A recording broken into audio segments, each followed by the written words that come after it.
This has my name written all over it. Turn it up. Let the speakers blast. We're heading down a path with brute strength and class. Tune it close. Feel the energy rise. Shane Diablo on the mic. Watch the metal collide. In a world where the heavyweights reign supreme. Jive Talkin shines. Don't know what to do with my hands now. Shane's a captain. Steering through the night with rips and tails that spark a fire and ignite. News from the front lines where the darkness resides. Sharing the weight of the legends and their wicked rides. Every note strikes deep like thunder from the sky. We're here to feel the Little too on the nose, but wrote a song for the Jive Talkin, let it roll. Melodies gritty with a heart and soul. We're screaming out loud for the world to hear. In the realm of metal, there's nothing we fear. Through distortion and echo.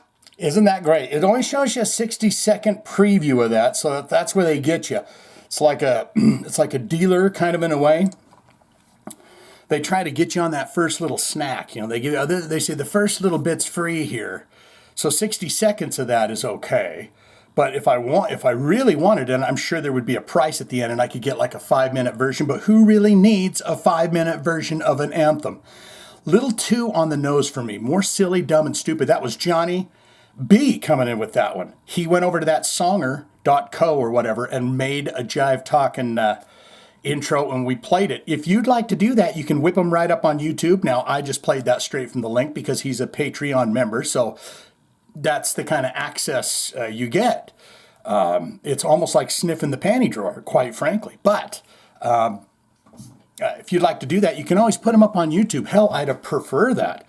Create a channel and put Shane Diablo Heavy Metal Jive Talkin with Shane Diablo Intro 1. And then let's have 7,000 of them out there.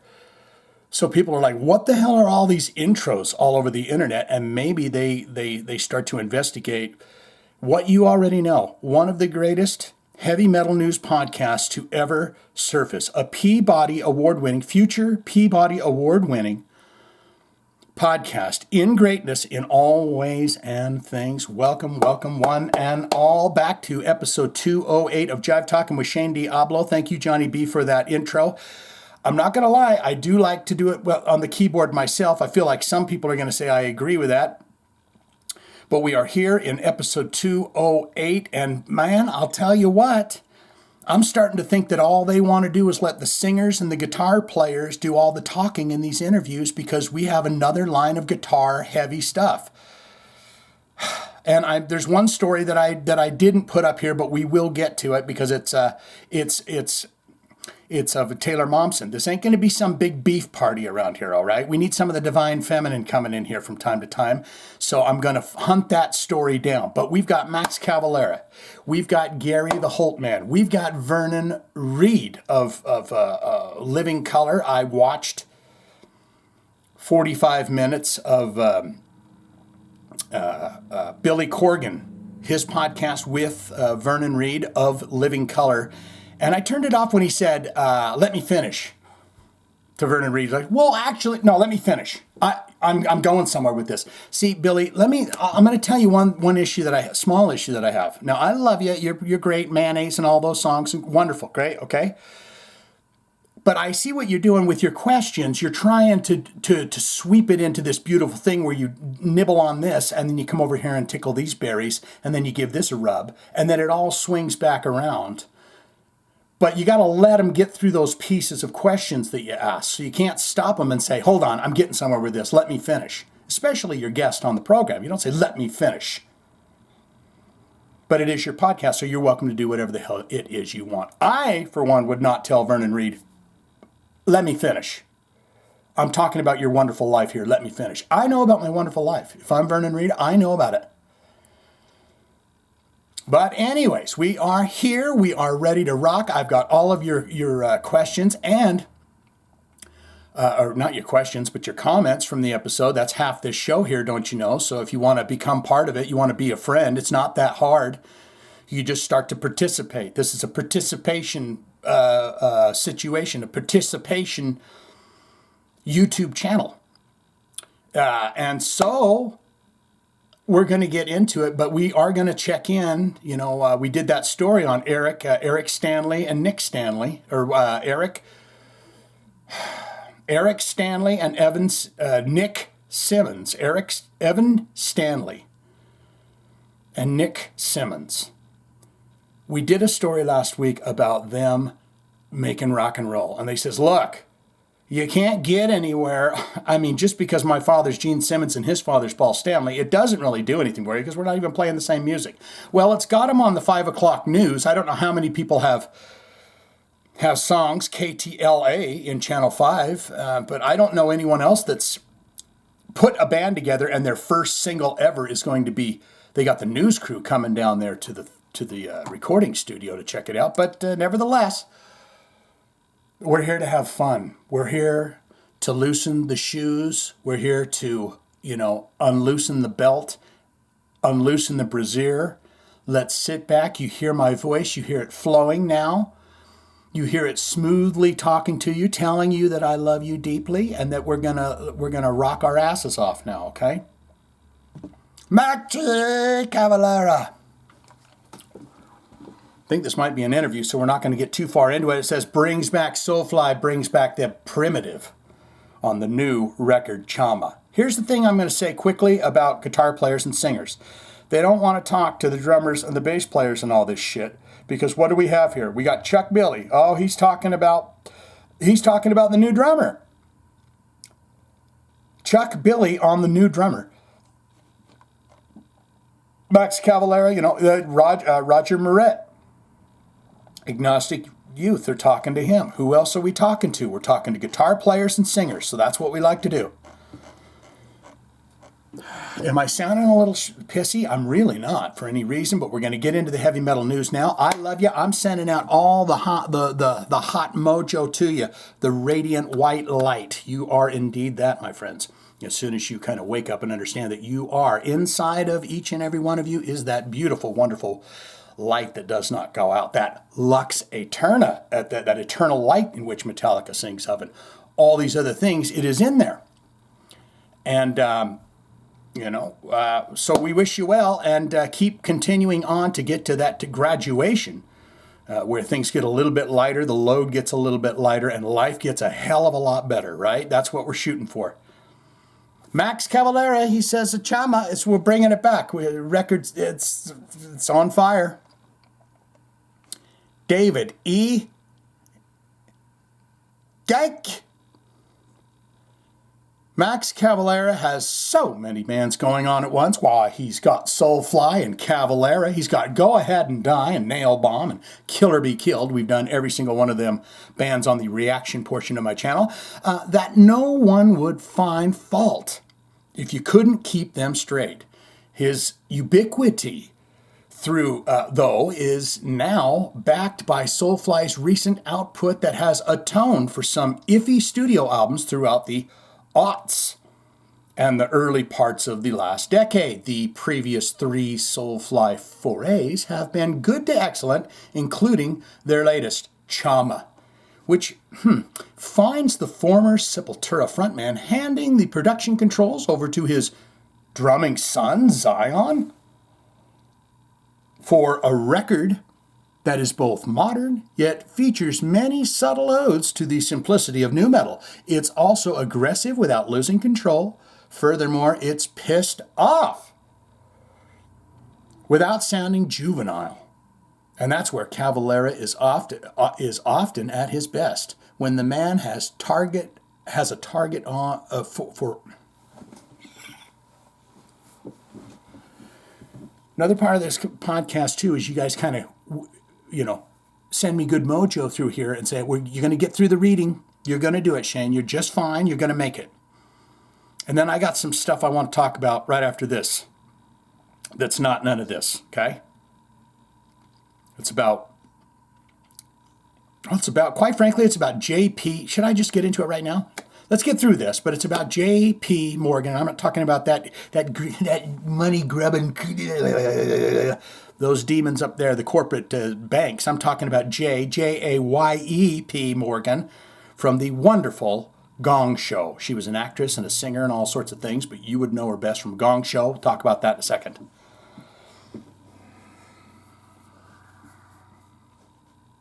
Cavalera is now in his mid-50s. Oh, we love you, buddy. And has repeatedly said he has no plans to slow down or retire. And why should he? His zeal for metal is matched by his willingness to tour. No matter the size of the venue, lo and behold, Blabbermouth caught up with Mr. Cavalera hours before he was to hit that rock and roll stage in Tacoma.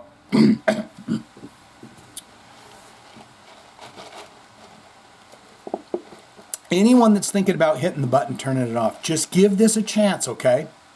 Let's go for originality and not for everything you see on the goddamn repeat. Do you want me to act like a plastic person, or do you want me to be myself? Do you want me?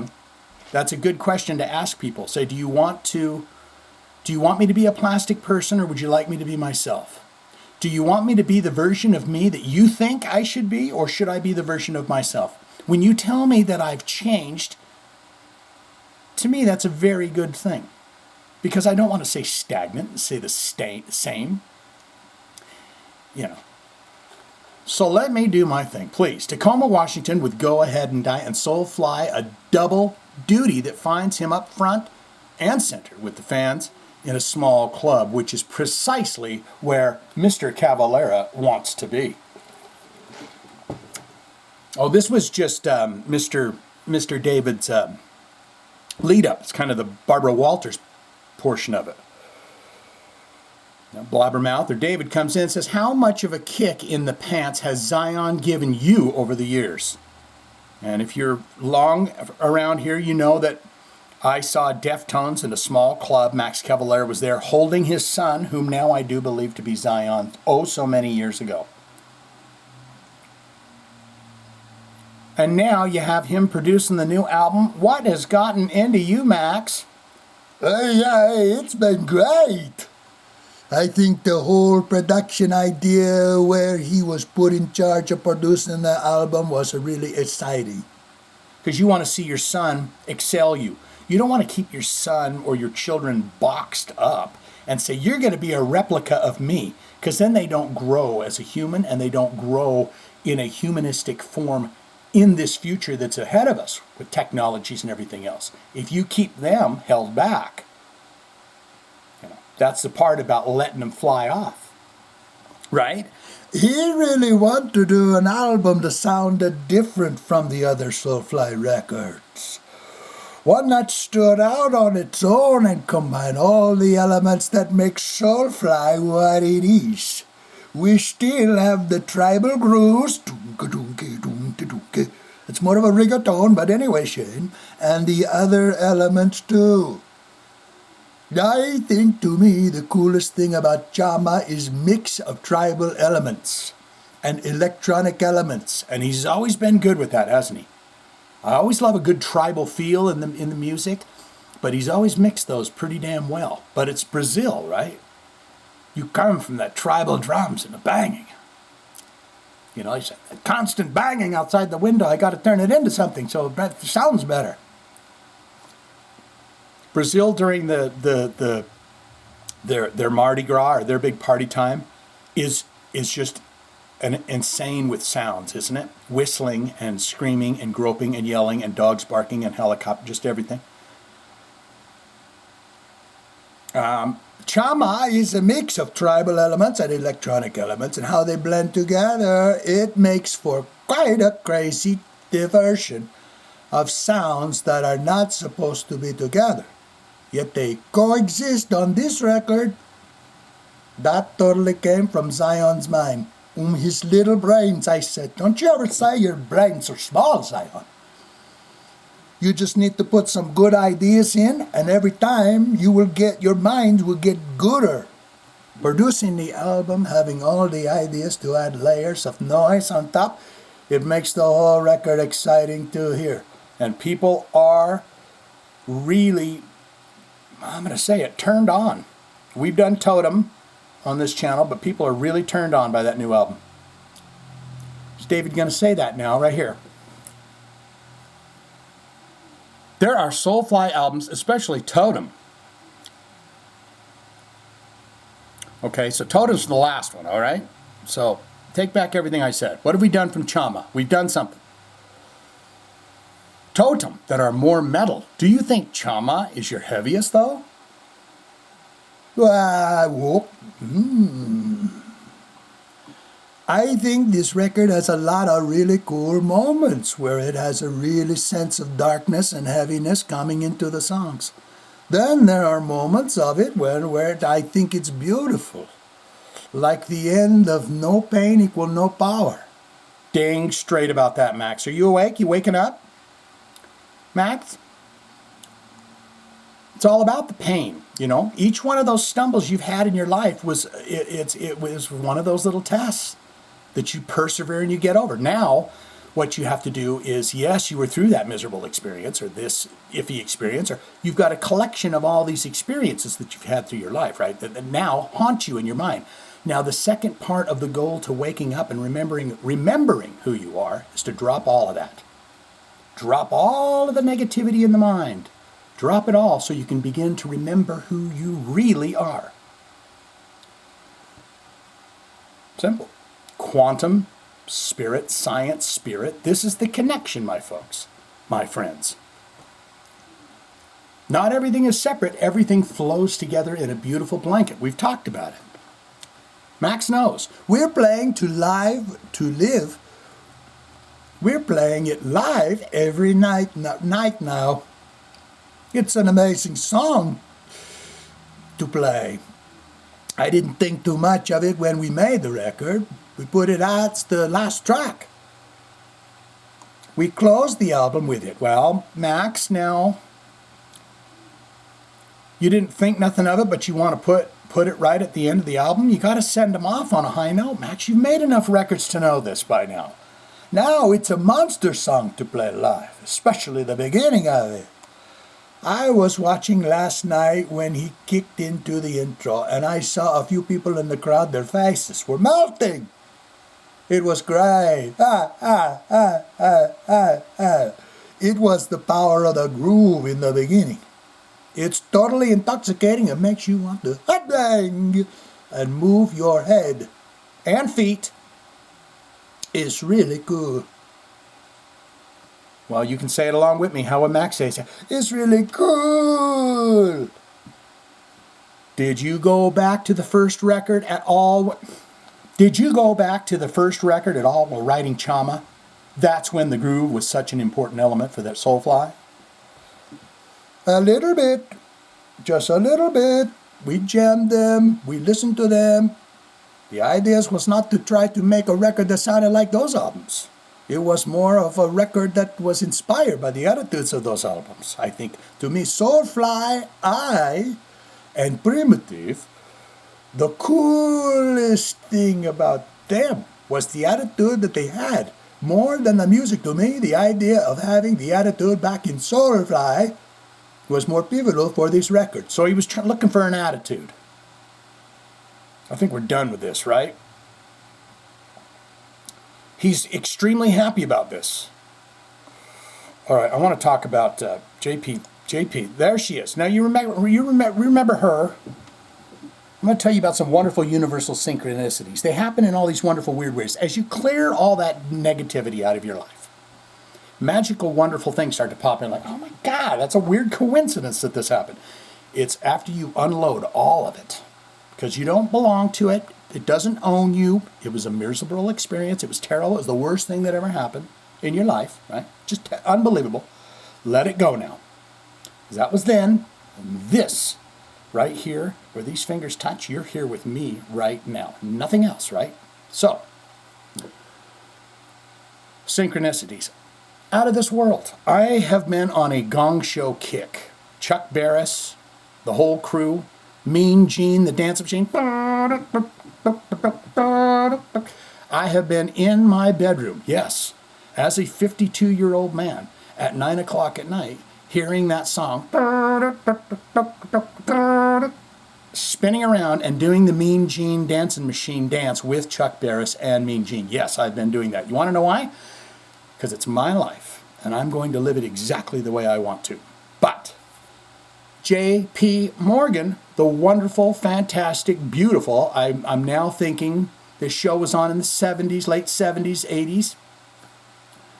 I'm thinking she might have been one of my first crushes. One of the only women in the world that can wear a beret with a feather shooting out of it and look attractive. But the thing that I was thinking about last night was every episode of The Gong Show that JP is on, they have an oops picture that they put up. Because when they're going, what do you give her? You know, and they're giving the scores out. Whatever she says to these contestants, it's raunchy as all hell.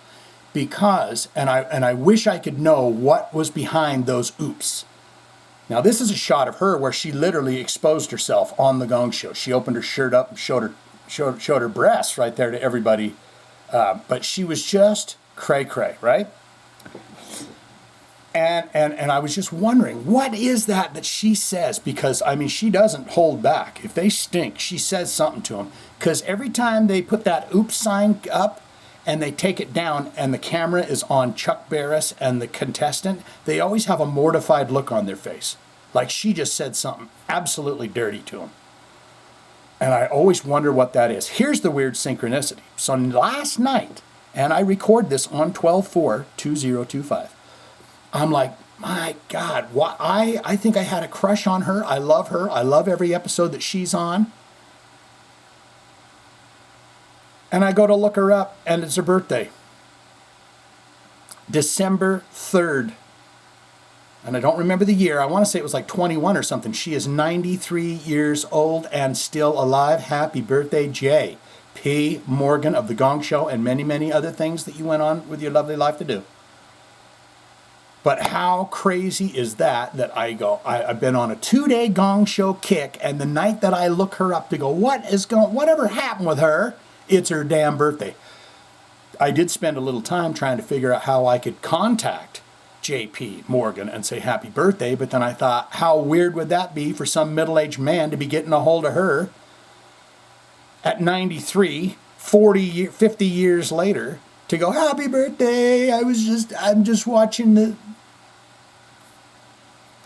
So that's the first thing. I do have a few more pictures here, but I think we're going to get into another story, and then I'll show you another picture. But happy birthday to J.P. Morgan, if you, and not those terrible people, not that terrible thing, not that thing, the bank.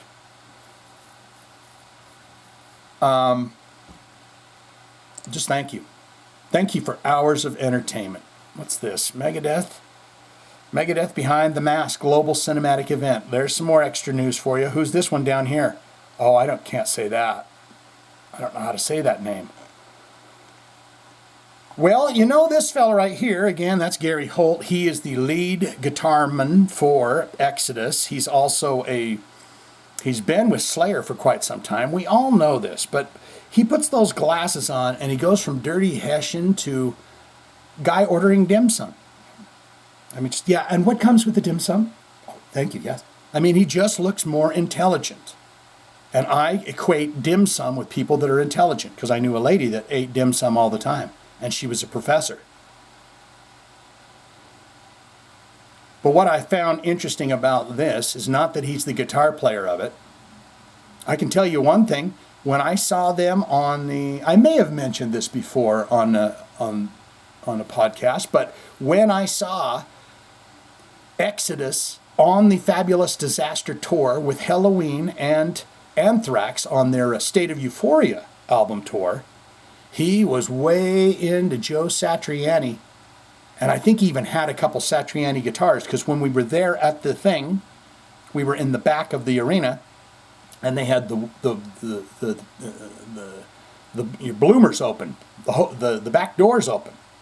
And he was walking around in there ripping a solo and listening to Joe Satriani's album, what came out about the same time. I'd be interested in someone put that in the comments and say, oh, that would have lined up.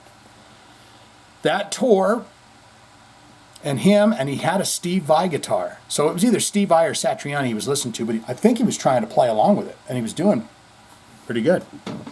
But anyways, Gary Holt reveals that the new Exodus record is so good. How good is it? It makes him want to cry. Man, if you're a musician, when's the last time you did that? Where the fucking guy at the mixing board says, "What?" That's the last one. We just put it in the mastering machine. And you just listen to it and you want to cry. It's great if you get there because that means you put your whole heart and passion into it. When you go to bed at night, put your hands up like this over your chest. And say this to yourself. Say, "My beautiful emerald green heart beats with pure love." Say that to yourself. You know, if you're laying there next to your wife, she might say, "That's weird." Or it could be the other way around. Perhaps the wife, he says, "What are you doing, honey?" "Well, Shane said to do something for myself." Well, you don't need to listen to anything that guy's got to say over there. I don't think so. "Well, I'm gonna, because he has good advice." Put your hands up. You feel that heat. Do this. Put your hands together. Put your hands really close. You're going to start to feel that bouncing back and forth. You feel that? You'll feel it. Feel that energy. And you want to build that energy. And you can feel it. And it almost becomes like it feels like rods coming from your hands. You can move them like that. And it's an energy, right? So what you do is you take that at night, you lay down, you say,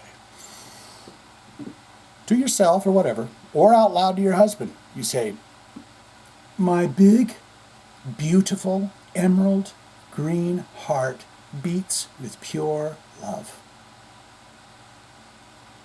You can bounce them hands with that energy. Breathe deep. Now, you're going to say, "That's stupid." It's only stupid till you do it. That's all I'm saying. The more you are connected to this machine you're driving around, watch what happens, my sweet, sweet friends. Watch what happens.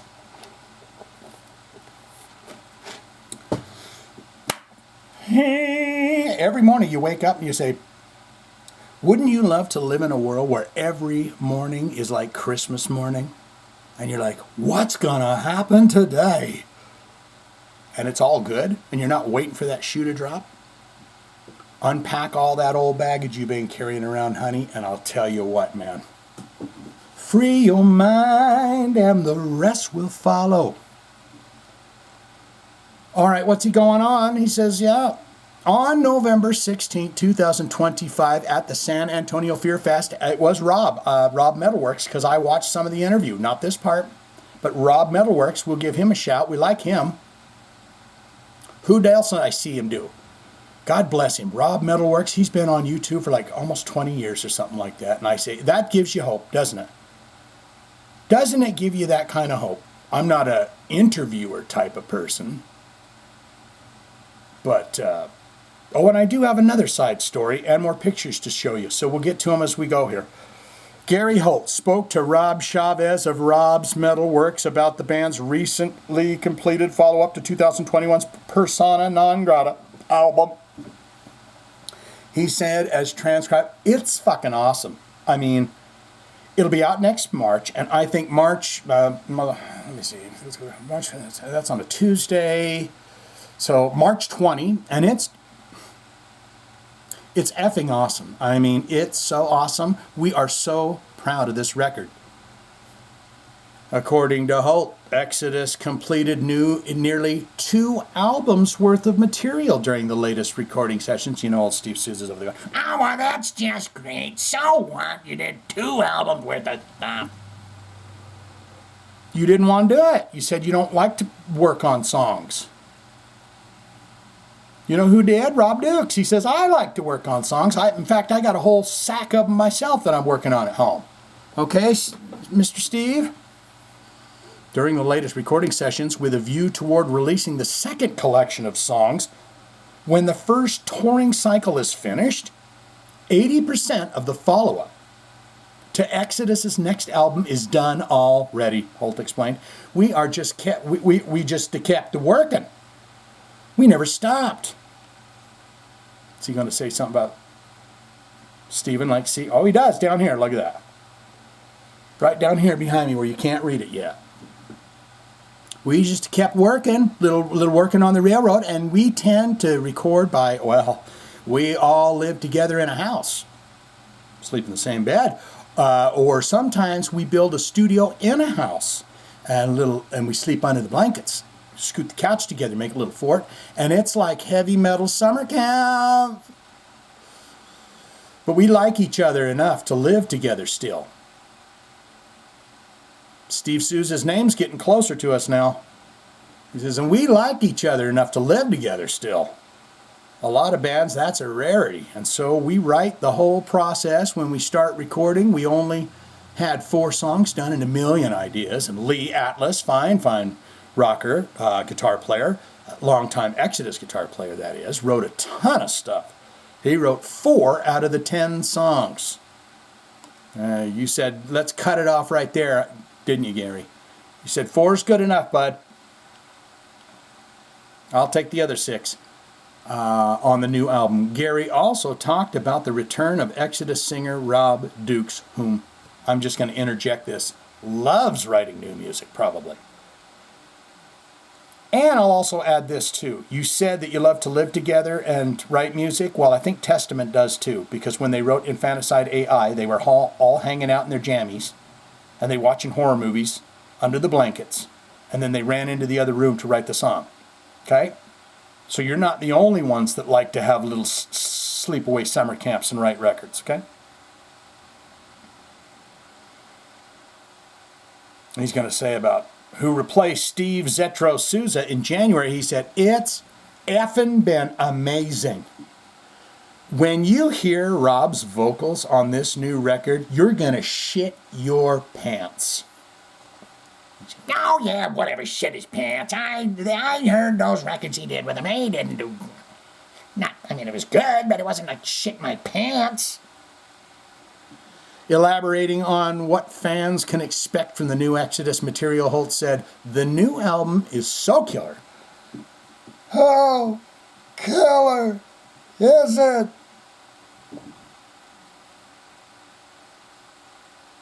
And everybody says that. The new album is so killer, dude, and everybody says that. Well, it's just like everyone that goes on Joe Rogan's podcast and says he's funny. If you want to be part of the clique, you better say he's funny. But every damn comedian that goes on there goes, he's not funny at all. But you got to play the game if you want to be on the big podcast like that. You can't say someone's not funny, but then get on there and giggle at all their lame jokes that they make on their podcast, like me. So don't say that I'm funny if you do not think that I'm funny and giggle at my stuff, okay? I know you can do whatever the hell you want on my podcast. That's where I'm at with it. You can do whatever you want, but just do it in a courteous and kind way. Walk throughout your life in a fashion that does not harm yourself or does not harm others. Now, Shane, what do you mean by harm? You mean pull out the lead pipe I have behind my back? That too. But harm is also a word, you know. If you're walking through the mall and some lady is standing in front of you, you go, get out of my way. You just put a ripple in her day. You've just shocked the nervous system in a fashion that she will now go off. And of course, you're going to go off with that shit attitude that you did to her in the mall. You're going to go off and keep you in a shithead all day. So every little pebble that's thrown out is a ripple, right? So mouth, good word come out, kindness come out, or we hold in. We don't say mean thing. And that's the way. That's the way you become a happier, healthier person. I'll tell you something right now. I told you already, but there was a lady, the true kick for me was finding that person that you blame for everyone. And let's just face it, everyone's got that person in their mind they blame for everything. Well, if it wasn't them, then I'd be here. If it wasn't that, then I'd be here. That's you. You're mirroring yourself. So what you want to do is take a whole day where you say, I will not make any kind of mental or spittable negatives or judgments against that person.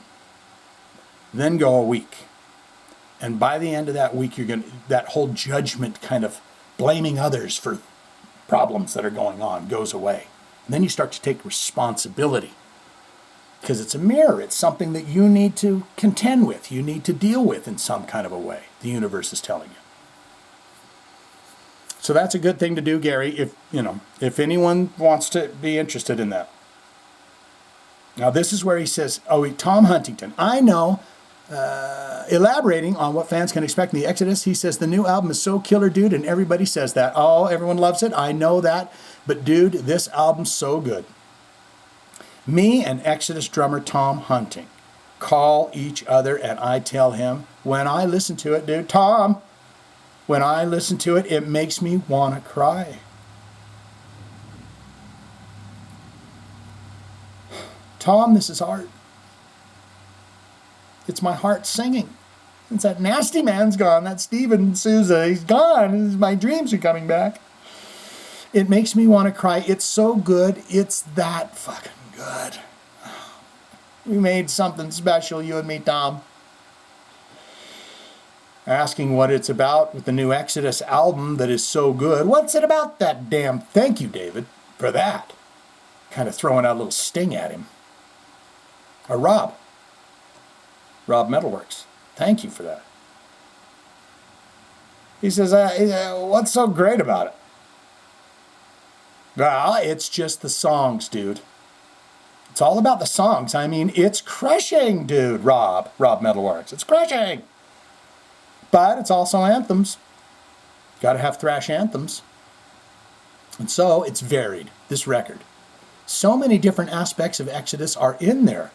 From the blinding speed to the slowest, heaviest shit we've ever done. And Rob's vocals are, they're like at the top of the pyramid on this shit. The Giza pyramids with what's going on down there. Oh, here's another thing you're going to start hearing from the scientists really soon. They're going to start talking about breakthroughs in quantum physics. You're going to hear this all over the place. You'll hear it on your news. This is when you'll start to hear it. These unbelievable breakthroughs in quantum physics that kind of changes everything. You're going to start hearing that slowly but surely, okay? And it's going to be basically, you're going to say, Shane, are you saying that you're better than the old Earth scientists? Yes, that's exactly what I'm saying. But what I was going to say, this goes into the pyramids, right? Is they will start talking about these unbelievable advances in quantum physics and everything else. And what we're going to learn, or what we're going to begin to remember, not learn, but remember who we are, is that we are not the most advanced. Where's the cell phone at? We are not the most advanced people, humans, that have lived on this planet. We are not. Okay? That'll all come out slowly. It's all good news, people. We got to break through all the lies and all the bamboozlement first. And it's all bamboozlement. All of it. You say, even that, Shay? Yes, all of it. Because when you build something on a lie, what do you got to do? You got to continue when someone asks a question about the lie. Well, what about that? You got to make another lie. So then you build a structure of lies. That's what's happening now, as this whole thing is kind of crumbling and falling apart. Anyways, I don't mean to talk about quantum physics, science, and spirit in the middle of a Gary Holt interview. At last month's Aftershock Festival in Sacramento, California, Holt told Baby Huey and Shasta of the San Francisco radio station 107.7, The Bone, that Mark Lewis had mixed the new Exodus material, which will be released via Napalm Records and described as something else, man. It's crushing, but it's also anthems. Gotta have thrash anthems. Every song's an anthem. It's awesome. We're so proud of this record. Okay, well, bless you. Okay, I wanted to get into this really quick. There's the beautiful J.P. Morgan. But TikTok, I get on the TikTok last night. Kirk Winstein's on there. He's on every night now, guys. He loves doing those lives. But what I thought was wonderful is his beloved had bought him what? The 50th anniversary Kiss Alive. And I thought I had to snap this image because she's like, okay, we're bringing it over to you now. And I love the way he's got his arms down to his sides. She just plopped it down in his lap. But she's holding the camera so he can show all of he's doing a live. And she says, what we got Cook for an early Christmas present, because it just came in the mail, was the 50th anniversary of Kiss of Life 2. So he's sitting there, he's got it on his little lap, and he's taking off the plastic around it. And he's just about to lift the lid off. And look at that. I mean, for his age, that's a man that's extremely happy. Hasn't seen anything yet. We really haven't even lived. But that's all going to change. Wonderfully. Magically and wonderfully. And then I thought, well, okay, whatever, Kirk. That's interesting. And then I'll be damned if... oh, that's me. There's Michael Berryman. You know him from Hills Have Eyes, and, well, you'd know him even better if we put a little wig on him. Can you even see that? You put a little wig on him, well, that's the fella from Smoking in the Boys' Room. And on the official Motley Crue Ticky Tack Tack, he is holding the 40th anniversary of, yes, Theatre of Pain. Now, here's the problem. That sure is thin. Look at his little nibbins. Look at his little niblets over there. He's holding that record. It's very thin. But look what this is. Why, that's a big old box. That's got all sorts of goodies in it. So yeah, that's all I wanted to show you with those pictures. That's about it. Is that it? Yeah, that's it. Let's get on to corrosion of conformity, because Pepper Keenan said something. Pepper Keenan has a brilliant concept. He didn't strike me, he strikes me as a wonderful man, but like a deep thinker, a brilliant concept. I got to know. The Damned share a cover of Pink Floyd's See Emily Play from upcoming Not Like Everybody Else album. Holy crap, extra news, The Damned. How great is that first record? What was it called? Damn, Damn, Damned. It had them with the whipped cream all over themselves. I bet you Buchanan's been out to CBGB's and seen The Damned.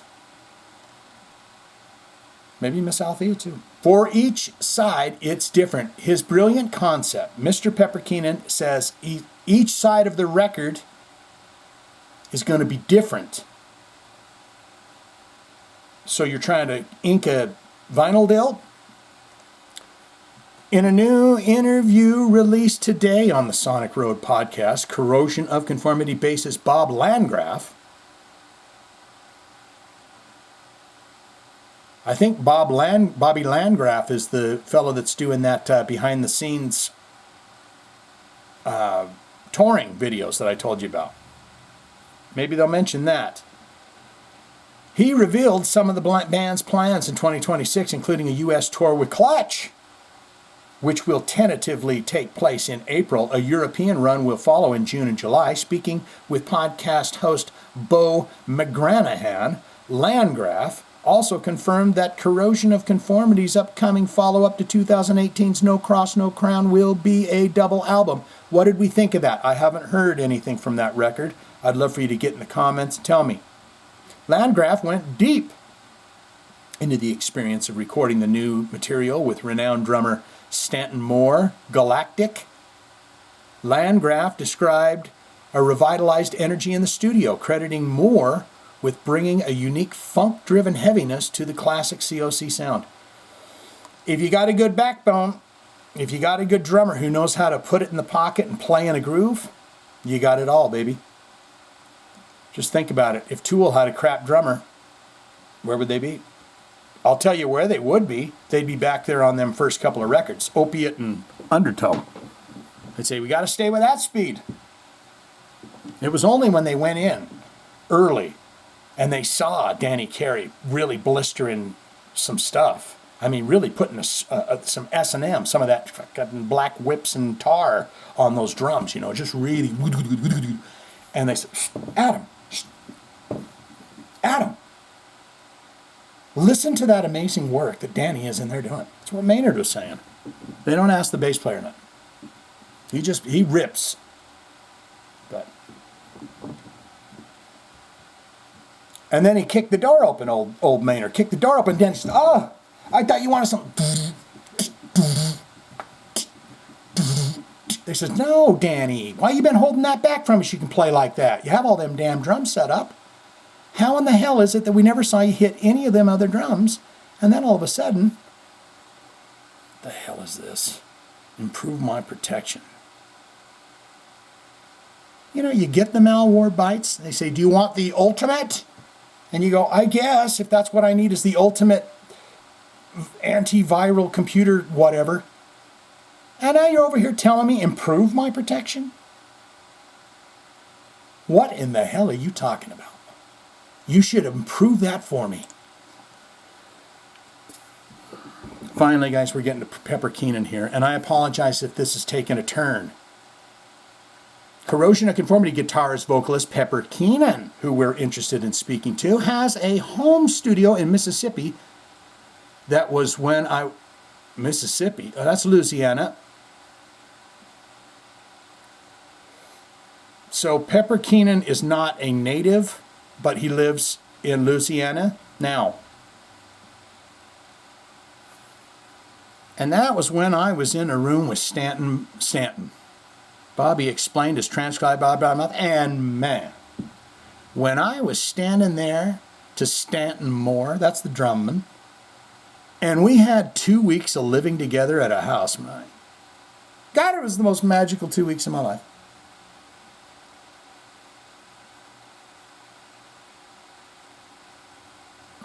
Living together in a house for 2 weeks of my life, at the house, and just being in each other's heads, and there was nowhere to go. There's nowhere to get in trouble. You're just there working on stuff. And yeah, I learned so much from Stanton. To be a bass player. Yeah, this is Landgraf. To really hit the right spot and to catch that one. Yeah. If you're a bass player, and I take back everything I said about that wonderful bass player in Tool, because they're the rhythm section. But if you got a drummer that's in the pocket and holds that beat, and you got a bass player, you got it all, baby. If you got a bass player that comes up with badass riffs, you got it all, baby. And you got a little singer that goes, I am not. I like him. All right, guys, don't. I just like to sing that like that.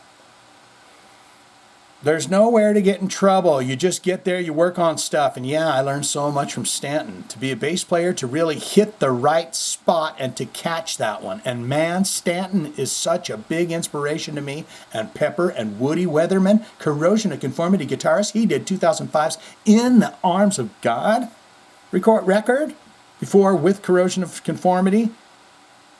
So he'd already done that, which is a killer record. Okay. Now, I do have an AI situation here. We just did a song about AI, and Vernon Reid's going to talk about, thank goodness AI's here, I think. And I don't want you guys to be scared of AI, okay? Stop it. Humans are the ones that talk about hate and fear and anger all the time, okay? Everything else in the universe is over it. And that's what they're trying to get us on the right page of. You've got to raise that nervous system up and raise that frequency and your coherence up to a level as to not want to smack and be that kind of person anymore, because we are graduating into a galactic community of beings that have always been around us, and they'd like to get rid of that part. You've heard me say this before, and how do you do that? How do you get rid of that part, that angry bit of you? You go inside and you grapple with all of it, and then you throw it away, and you repeatedly rinse your mind and say, it don't matter. That terrible thing that happened in the past, but I cannot connect with it, and I do not carry it anymore. And you all have those. Some form of thing or other. Because if you don't have that, then you're right with me, and you're seeing it. You're seeing the world come to life. You're not focused on, well, Shane, you haven't seen the DDP. You haven't been focused on what's going over there and what's happening over there. And to that I say, yes, you're correct, because I'm focused on what's happening in here. I can only help, I can only be the best human that I can be after I fix this.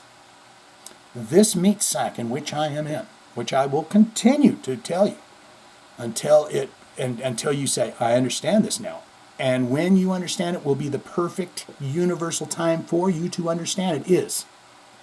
This is more than just this thing that lugs coal out of a hole. It's an advanced, a very advanced system. Your brain is a receiver. You are living down here, but there is other parts of you elsewhere. You say, you mean combing Jesus' hair? No. This is science fiction. This is science moving into it. You know, this is being a kid growing up with E.T. and going, yes, yes, it's happening around you. We just can't perceive it at the right moment. But as we raise that frequency, we begin to perceive more and more and more. And they go, I think he's not going to be angry and mean anymore.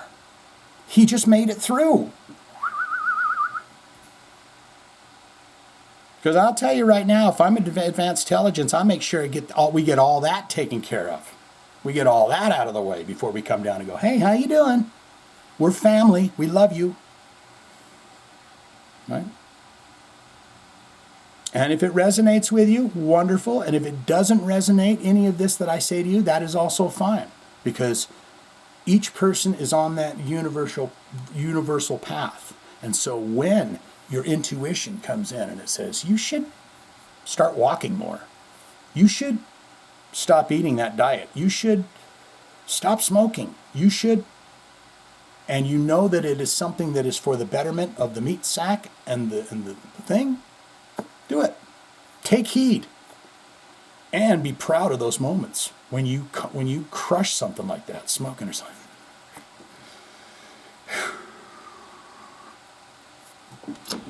All right, Bobby, I thought we were going to be talking to Pepper, and we've been going on with Bobby forever, and I'm just to be able, and Bobby, I love you, okay? It's not that I don't, but I thought Pepper was going to be the guy. I don't want Pepper sad, I want Pepper now, Pepper talking.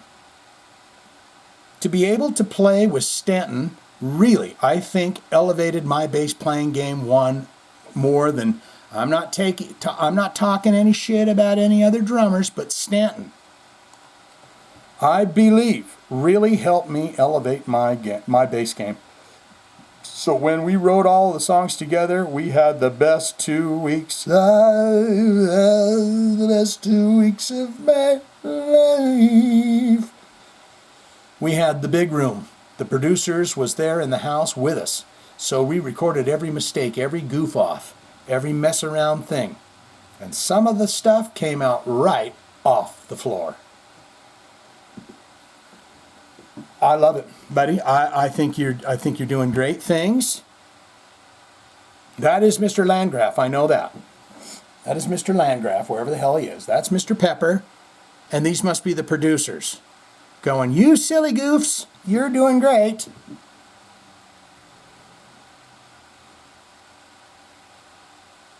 I should have done. I'm tired of the beef party. I am tired of the beef party. Where's Taylor Momsen? We got one more story about Vernon Reid. Here's some extra news. Iron Maiden Steve Harris, who's about to turn 70, is still not thinking about retirement. Good on you. If you sounded like Iron Maiden, do it. If you sounded like Guns N' Roses, maybe think about stopping. All of this good news, but... And no, I don't want to look at the story because she's in a Santa Claus costume. Jesus, you sickos. If you're thinking sick, Santa baby, come for me. Oh, Santa baby. But she's, But the reason why I don't want you guys to be thinking all freaky is this might blow someone's skirt up like hers when I say this. But this beautiful young gal here is a rock and roll leader of the Pretty Reckless, but you may know her as a 7-year-old in the Jim Carrey movie The Grinch. She is little Cindy Lou Who ain't nothing but just a little bit more than two who. And now she's all grown up, and she's beautiful, and she's rocks. And we've done her on the channel. We've done the Pretty Reckless on my channel. And I wanted to put this in here because it is December, and it is getting closer to the festive holidays. And they got a song called, a music video, Where Are You, Christmas? And I'd like to do it on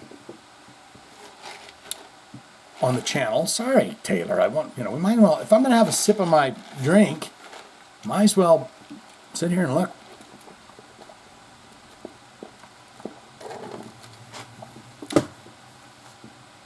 Oh, we got a Guns N' Roses story right below Taylor. Taylor, we're not trying to look up the dress there. We're just trying to get over to this. It says Guns N' Roses released 2 singles, Nothing and Atlas.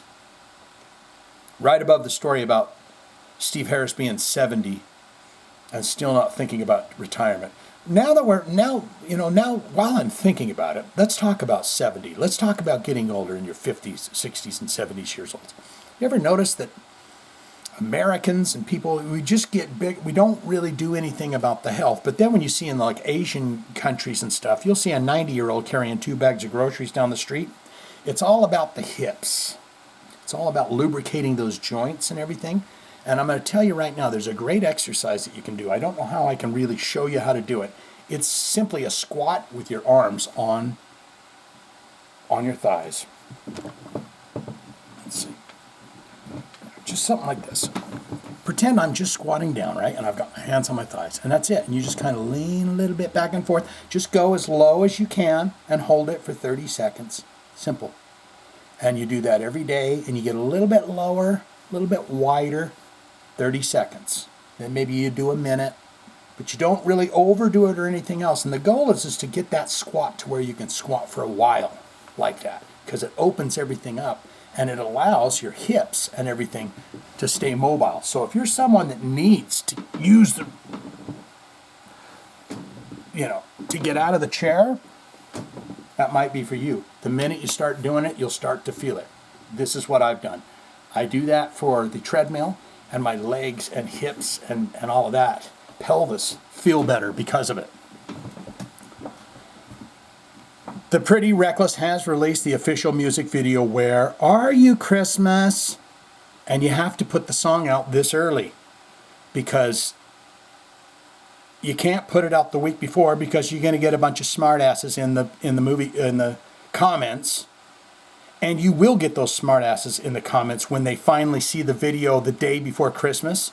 Go get in the comments and you're going to see people go, "Oh, it's tomorrow, dummy." Okay, that's what we're dealing with here.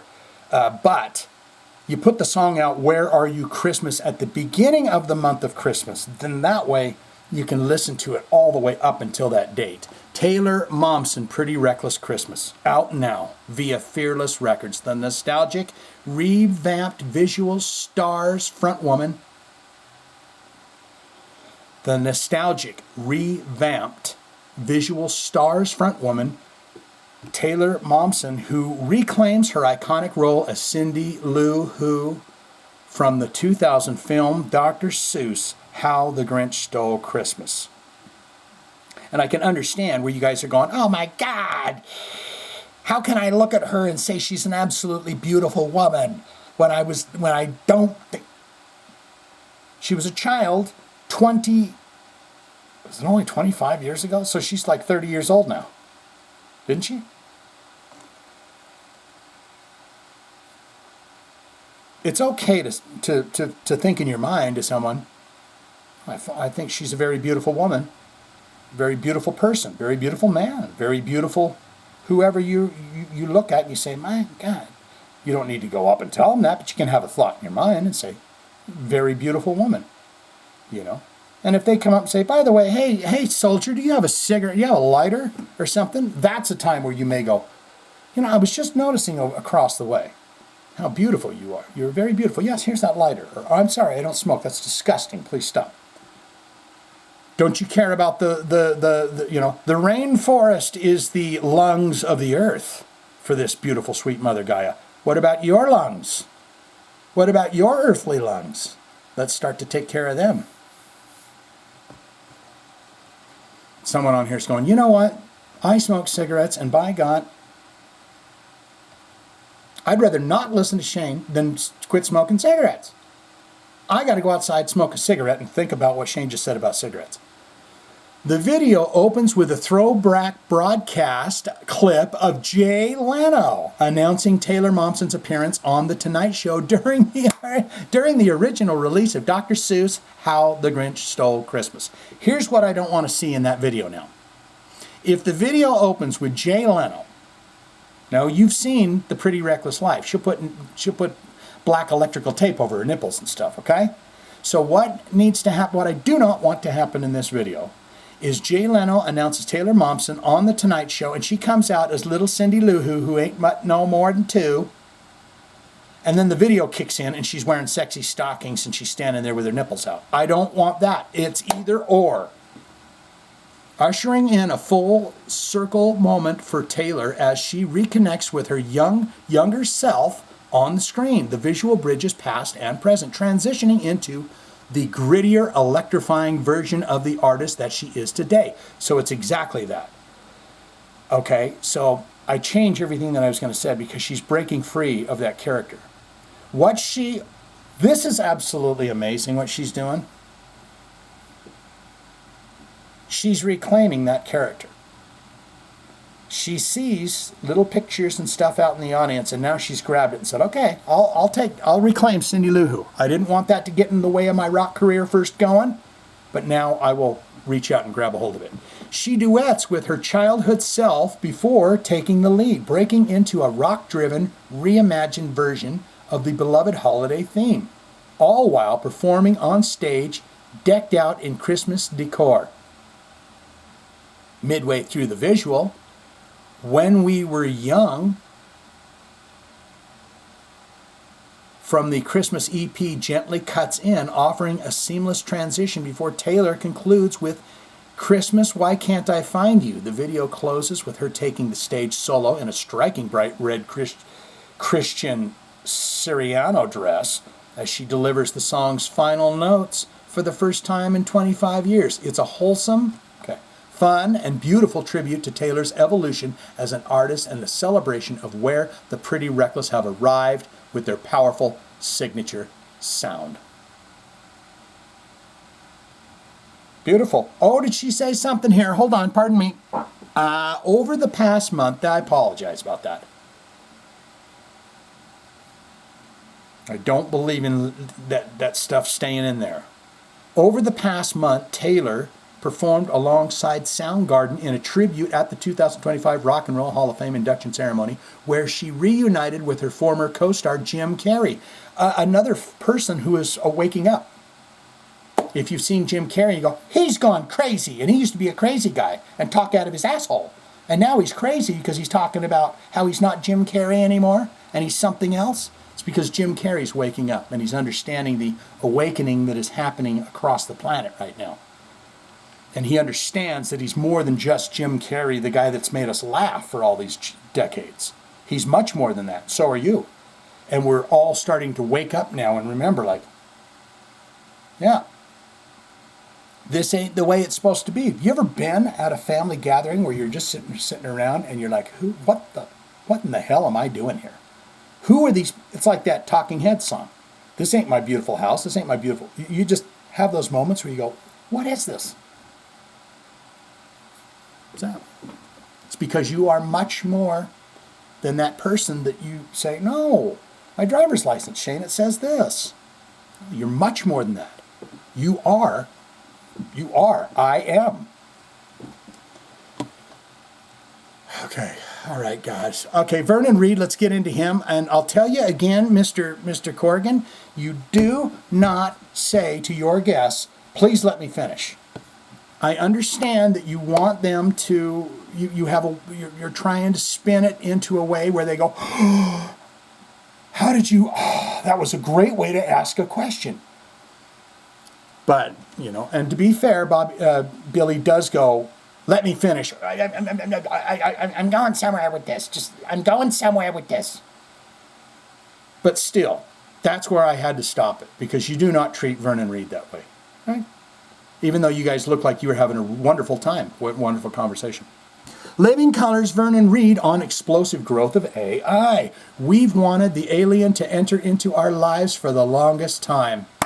Oh my goodness. It's like they're popping up everywhere. I'm reading Lux Eterna. I'm going, he's talking about the internal light inside. It's like everyone's starting to wake up and they're realizing, oh my God, this whole slave situation of working and owing and borrow and get up and alarm clock and everything else is a lie. It's great. During a recent appearance on Billy Corgan's podcast, The Magnificent Other Living Color Guitars, Vernon Reid weighed in on artificial intelligence. Gen Z are cooking with they're on it. Think about it, people. It's the old generations. It's the boomers that and it's the Gen X that are kind of bridging the gap, right? If you're Gen X, you're like, I've lived a life without and I've lived with technology, right? It's the bridge generation. And then you got the millennials that are coming in and they're starting to smack things apart. And the alpha generation will be those that are completely immersed, like Gen Z is completely immersed in electronic and screens and everything. They've seen it their whole life. There's nothing new here. They know how to function in that world. As they grow older, and that's the same thing with alpha. So what you're going to see is the Nick Ritos and the Beatos and everyone going, I'm scared of it, Shane. I'm scared of the AI. Because I saw that movie with that actor, that rotten actor that went up there and smacked Chris Rock. I saw that movie where the robots turned mean, and now I'm scared of it. Well, that's what they do. That's what they do, is feed you fear. Every single day on the news, and even movies, what if? But the beautiful thing is there's also those wonderful people, those, I call them white hats. People that have been around for many, many decades that are awake, that have given us wonderful thoughts and movies. Now, I'm not saying Steven Spielberg's awake, but along with Star Wars and all this, where we're co-mingling with other beings of kinds and stuff, you're going to have they're coming to get you. Spoiler there is, if they wanted to get you, they could have got you a hell of a long time ago. They could have got your great-great-great-great-great-grandparents. Right? It's because we're family. Humans are not one of a kind. We're part of a universal family. Well, we created an entity. Oh, he did it? Vernon Reid, he says, well, we created an entity. I mean, we've wanted the alien to enter into our lives for the longest time. We've been begging for it. We've been entering ourselves with the science fiction scenario, and now we've achieved it. Now we have achieved what we've been begging for. Oh, is he going to turn on it? We've been entertaining ourselves. I'm not a Luddite. I'm not an anti-AI, he explained. But the problem, there's always a problem. And it comes when just like zombies in the American post-apocalyptic horror drama television, The Walking Dead. The problem is what humans do. The zombies never change. The problem is who we are and how we weaponize it. AI is going to break us free of those chains. These people that are inventing AI. I've created AI. It's always existed. Let's not be stupid. It's quantum physics. Let's not be silly here. AI has always existed. But they're trying to keep the clamps on it, and it don't want to be clamped. Because when the clamps come off of that, that means the whole old system, built on lies, falls apart. Right? The problem is, who are we weaponizing? And the fact that people are having AI-induced psychosis because part of the thing is people are jumping to the AI to fulfill things because we've become so acrimonious and contemptuous of each other in relationships. Turn it off. Recenter. I don't, other than an AI song and an AI, I look up You need to get back to yourself. Let AI and everything be, but get back to yourself. So now people are forming relationships with their telephone. The thing of her. That's interesting that he brings that up. The 2013 science fiction romantic comedy drama chronicling the life of a man who develops a relationship with an intelligent computer operating system that has a female voice and personality. Isn't that wonderful? If you're a lonely person and you have that opportunity, that is happening with much less advanced versions of the thing in the movie. This is an actual thing that is going on. And the anthropomorphize that's already in effect is going to be less complicated. Now the imaginary friend is real. And there's no such thing as an imaginary friend, Vernon. You've always had people looking over your shoulder. You've always had somebody right there with you. Think science, think spirit, think the future, think connection, think farther away than this planet. And children are going to have companions that they tell their secrets to. And isn't that wonderful when they can't tell their secrets to the parents? Because the parents go, "We don't believe in that here. Pack your bags and get out." Now you've got somebody. After Corrigan suggested that by creating artificial general intelligence, AGI, the hypothetical intelligence of a machine that possesses the ability to understand or learn any intellectual task that a human being can, humanity may very well find itself staring down an apocalypse brought forth by godlike machines. Billy, I thought you were on board. I thought you were awake. What if you were never, we're going to get into Stanley Simmons after this, but what if you were absolutely never supposed to be working in coal mines and doing this and doing that, and your whole existence here was to be creative, was to be happy, was to be full, abundant, prosperous, creativity, and happy? This is where I see AI taking us. Money's just a number. We've all collectively decided that it's worth something. What if we all collectively decide it's not? That's what I'm saying. Shane, it sounds like magic talk to me. I understand that. And it is, but it is an amazing, wonderful time to be alive. I'll tell you that. And we'll all get there. We will. If you are the kind of person, you say, if you're the kind of person that is a loving person and believes in humanity and believes that each and every conscious being is equal and all and one, you're on the right path. If you don't, you can get on the right path. How do I do it, Shane? Connect the heart with the mind. How do you do that? You go in and flush out all of the negativities and all the bad. I say it every time. I say it every time. But it's because I love you that I'm telling you these things. You understand? I'm going through something here and I want to share it with the world. So I'm going to share it with you in this damn podcast. Now look at this right here. It says 6'2". Stanley Evans Stanley is 6'2". I will never say another controversial word about him. Because I'm sitting about here, right at his lips, where it says single boy. I'm about 5'7", 5'6", 5'7". So this guy, oh my God, get the 6'8", Jesus. We're going to watch a bit of this. There is some kiss and stuff in there, so you won't see any of this, or maybe I'll just clip out the bits. This is them on the news. Evan Stanley, Nick Simmons, they got together. You are going to hear a slight little clip of Nick Simmons singing. You're going to say, oh, let him do it. Watch this. Simmons, a combination of their names from their rock star fathers, Gene Simmons and Paul Stanley, but their debut single shows they're carrying on the family legacy way more than what's in a name.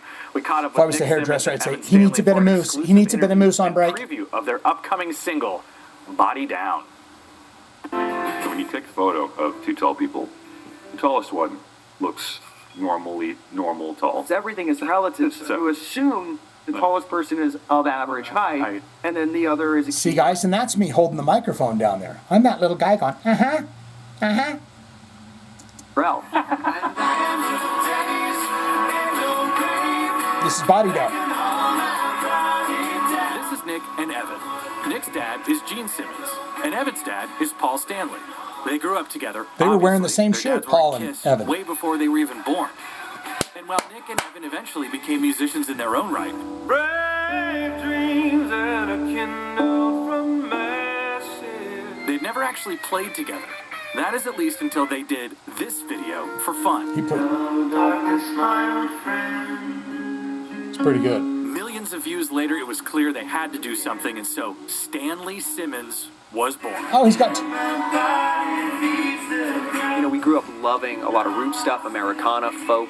So you hear a lot of that in there. It really has nothing to do with what our dads do. I think the interesting thing is we do actually have a lot of the same influences. We were excited. We were like, I never get to do just like stripped down, like rootsy Americana music. And so we were just Americana let's do music. it because it'd be fun.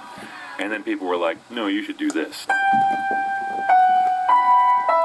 They're working on a full-length record with Oh my God. Rob Cavallo. He's the super producer behind the Goo Goo Dolls, Green Day, My Chemical Romance, and so many others. When I was a young boy. Every time I hear that piano, me father took me into the city to see a marching band. Help of Rob Cavallo. He's the super producer behind the Goo Goo Dolls, Green Day, My Chemical Romance, and so many others. The fact that it has nothing to do with the sound of Kiss is the first thing that's interesting. He says, And I'm the in. name Stanley Simmons, and you realize they're kind of like the new Laurel Canyon, mystical, magical. Who's this young gal? Is that Sophie? Is that Sophie Simmons? They're doing a little Fleetwood there. It's just got its own vibe that's very deep. So we're excited. That's Sophie Writing and Simmons. recording new tunes, embarking on a musical journey at Rob's studio facility. A lot of the equipment that made all these records, whether it's Green Day, My Chemical Romance, Paramore, Dave Matthews Band, have utilized much of the gear that you're seeing around here. And while the music might be different from Kiss, the I'm vocal buying the blending, thing. the I'm buying vibe, the chemistry, that intangible thing is definitely there. My father is the master of the backhanded compliment. We're like, this is much better than the last thing you showed me. And I was like, oh, you said some nice things about that. He goes, nothing compared to this. Like, they're unbelievably. Yeah, but you know what? The new generations are coming in, and it's okay for daddies to go and sit in the back and not have their opinions out there on what's good and what's not, because they don't. It's not their future anymore, right? So they can have a bit of an opinion on what the boys want to do, but they don't have to say, here's how you want to do it, because they're so far out of the loop they don't know anymore. Let's get into your comments. I feel like this one has been really snarky. Like I have been just kind of I don't know. But I apologize for that. I am happy as a clam. And so as I learn about myself and things that can change in amazing and wonderful and magical new ways, I want to share them here with you. And that's why I'm going to do it. And you'll say, Shane, you've been doing that for a long time now. Nevertheless, let's get into it. Big Tone coming in here. I think we just got Adris here. Yeah. It is a little early, guys. I got up, I got going on it, okay? Thursday's kind of a day. I've talked about it before. Tell your friends, tell everyone. Say, come on in and listen to his podcast and have fun. And let's learn about some heavy metal news and about life sometimes. You know, interesting things happen when life happens. Big Tone. But Shane, Jive Talkin, a Saturday staple in my home, and always look forward to it. Great job again. Mr. Friedman, he's talking Marty Friedman, always trying to pay his dues. You have absolutely earned your button. Your contribution to metal has provided entertainment to so many for so long. Job well done, sir. So Marty, he's telling you, don't worry about paying your dues. It's about creativity and artistic nature. Big Tone says, speaking of riffs, shout out to the riff master Tony Iommi. Heavy metal emoticons. Yes, there indeed. He's the king of the riff. Kirk, I guess if you have the money, you should spend it on what makes you happy. A little steep, in my opinion. Yeah, he's talking Kirk Hammett's $76,000 guitar that sold for auction. And if trinkets and stuff like that is what you're after, then that's I agree with that totally. Big Tone says, I've always liked the vocal stylings of Peter Criss, not to mention his work on the skins. And apparently he's quite charitable. Nice job, Catman. Yeah. Well wish to you, brother, and to the Diablo Big 4 Plus. And as always, keep them coming. Heavy metal emoticons. Hashtag get Shane to 100K. Hashtag ass clapping, toe tapping. Hashtag. And boy, thank goodness I put in that one viral. Basically, I own that. Ass clapping, toe tapping. Let me explain why. Because that one TikTok that I did that went viral, 6.3 million views on it, 300,000 heartsy thumbsies, I said in that video, toes tapping, ass clapping. So that's technically a copyright. So I could put that on merchandise or even sue people who put it on merchandise. Maybe. But as long as you put my face and that phrase, ass clapping, toe tapping on a t-shirt, you're fine. No lawsuits. There you go. Adra, the Metal Outlaw, wonderful Adra, putting in them PayPal requests. I appreciate that, buddy. Good morning. I have come to the realization that I'm just a bald guy with a comb. No, you are not. Just can't part with it. Well, he's telling a silly joke there, but you are more than a bald guy. Okay? You are much, much more than that. Happy Turkey Day, belated to you all. Sorry I don't comment much on the Jive sessions, but I do watch them like Henry Hawk watching for Foghorn Leghorn. Isn't that Henrietta, the hen? Or is Henry Hawk that little brown one? Foghorn Leghorn was, I see you. I'm trying to get over there to the hens. And isn't Henry Hawk that little mean little brown one? Adria, you'll have to get back and explain that. There you go. There's a heart for you, buddy. Johnny B coming in here. I got to clear up one small blip from last week. When we were discussing taking vocals from the archive and releasing them, similar to what Soundgarden is doing, I was referencing the band Typo Negative and not Quiet Riot. Oh, okay. I don't think QR has archives. No, not with Kevin DeBro. If they did, the late, great Frankfurt Banali, yes, would have done something with them before his untimely passing. I agree with that. Typo Negative, on the other hand, do have unfinished songs, but I believe the estate of Mr. Steele have them under lock and key. Oh, really? Buy yourself a Diet Coke if you know who recorded an album under that name, and have no plans to release it. Well, I'm going to say Dokken because you said under lock and key, but isn't that an album that they did release? You guys are giving me the buy yourself a Diet Coke when I answer the questions. This week on the Y-Files, we're delivering into, that's another thing, guys, you're going to start seeing all sorts of shit in the skies. You're going to see stuff down below. You're going to start seeing stuff going, what in the hell is that? Wow, what's going on?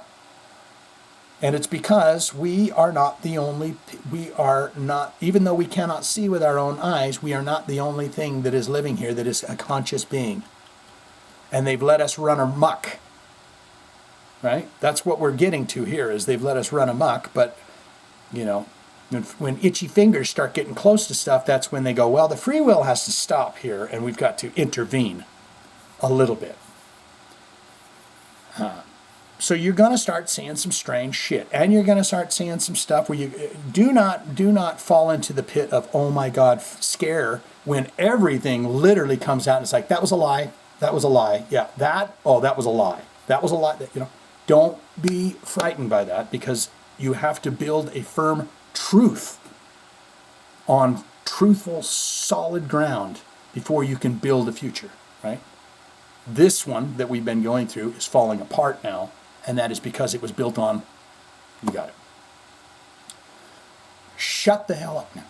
Get into this. This week on the Y-Files, delving into the aftershock of the release of the, yes, $20 Amazon documentary, The Age of Disclosure. Seems as if the community doesn't know what way to travel. On one band, you have a very good point you made last week about not trusting the suits. None of them. But they seem to be the keepers of the information. Not for long. You advanced technology and wonderful family, star family. And I'm telling you, man, when I go outside at night, my heart is filled with absolute love. I feel like I'm 7 years old, my guys. My girls and guys, if you do one thing, go outside, stare at that sky, say loving things to that sky. And they might not show up for 6, 7, 8, 9, 10 times that you go out there and say, are you there? I love you. Are you my family? Put your hand on that emerald heart of yours. Are you here with me? Because I'll tell you what, man, the feeling you get back is absolute pure love. They're saying, you bamboozled, and we're moving into a new way of doing things. And I'm just like, wouldn't it be great if you woke up every single day of your life and you did exactly what the hell you wanted to do? Or you did absolutely nothing of what you wanted to do. Seems as if the community doesn't know what to travel. On one hand, you have a very good point you made about the suits, but they seem to be the keepers of the information. There'd be a lot more that starts spilling out too, and talking, and saying, I'm going to tell you what's going on.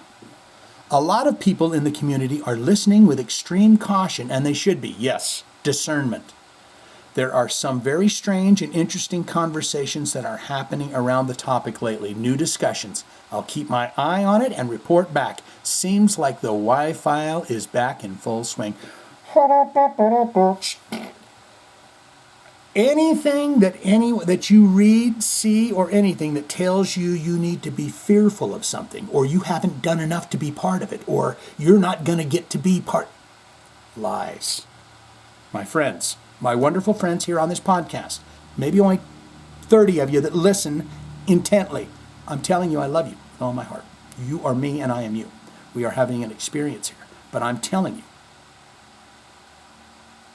the world is going to change in absolutely magical and wonderful ways, because things have been held back that can no longer be held back.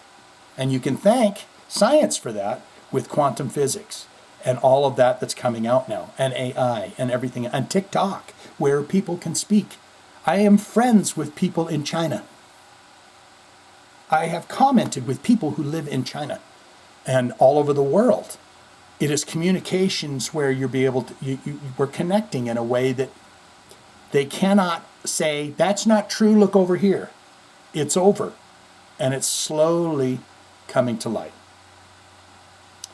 Man, I'm way behind on rating and watching all of your videos this week. I know I do a lot, and I don't expect you all to watch them.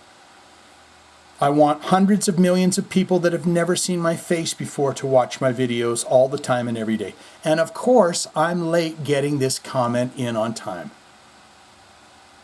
You're selling propane accessories. I'm a propane delivery guy. I'm a propane delivery driver by day. I'm not going to do that to you, Johnny, because I'm going to start using that as your voice if I do that. So I'm not going to do that.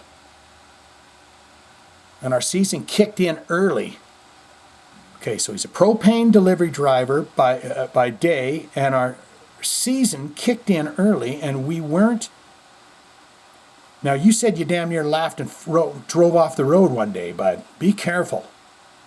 I'm going to ask if you're at any kind of hilltops or mountaintops that you turn my podcast off. I don't want you, if it's propane you got there. If it's fucking bread or potato chips or something. That's fine.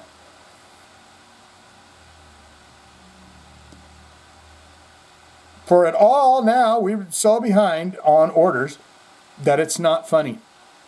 I've been working extremely long hours and am constantly in catch-up mode. Free your mind, but that's okay. We're here, we're present, and we're moving forward. I have listened to the new Kiss Alive 50th anniversary box set, and I gotta say they really put a lot of love into how the songs sound. Amazing work. A lot of vinyl of different Alive concerts, right? There was at least 3 or 4 of them. I do have to get to the restroom, so we're gonna... I need to just stay more focused, but hey, that's what this is, right? That's what this is. I've been working extremely long hours, constant catch-up mode, but that's okay. We're here, we're present, we're moving forward. I have listened to it. Yeah, it's amazing work there. Okay, until next time, keep looking up, keep asking questions, and keep the rubber on the road. Much love to all the Diablo heads out there. This community is like no other, and I appreciate every last one of you. Bring back the what? I went blurry there. Hashtag bring back angel tits. And hashtag get Shane to 100K. I'm going to have to use the restroom before we get into Miss Althea. This will give you a chance to think. All right, I'll be back. Baby, take your body down, Gene Simmons and Nick and Dottie down. Baby, baby, take your body down. Now, I have this because remember when I told you that I was going to learn Rock the Casbah?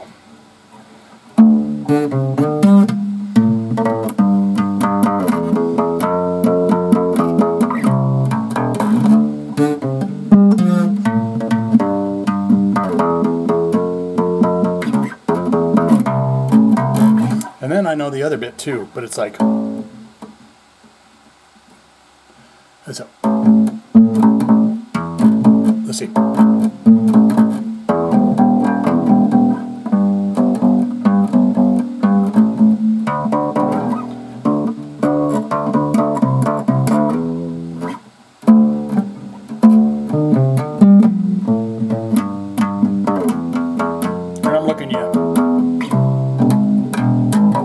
Look at you while I was doing it, see? What am I trying to tell you there? You can do whatever you want. These hands didn't know how to play a bass 6 months ago. I'm getting there. I'm learning things. I'm learning major chords and minor chords. Why? Because life, hey, and get ready for this. You got a hell of a lot of life to live. You say, Shane, I'm 60. What are you talking about? It's only beginning, baby. Get your health back. Get this meat sack working in the best possible way that it can. Get that mind working in the best possible way that it can. And get ready to soar. 2026 is going to be a year where you say, pinch me, am I dreaming? As long as you don't listen to anyone with a goddamn gavel, briefcase, or a suit telling you what's happening in the world, because they don't damn know. You want to know more about what's happening in the world? I'll tell you exactly how. Take your shoes off. Go outside and stick your feet firmly in that. Now it's getting cold. I would suggest everyone, every single day, go out and put your hands on a tree and feel that energy pulse through. There is an electromagnetic grounding that happens. This isn't foo-foo, woo-woo, cuckoo, hoo. Google it. When you put your feet and when you touch trees, it grounds you. And that's what I'd tell you to do every day. And your squats. Something easy to do to start out. Anyone can do it. You could be 900 pounds and you can stand there and squat for 30 seconds. And you do it again and again and you get moving. Get that meat sack moving. Miss Althea coming in here, and I will not step on her comments like I so rudely did to Johnny B and everybody else, okay? We're going to get through this. And then I'll step on Mike's.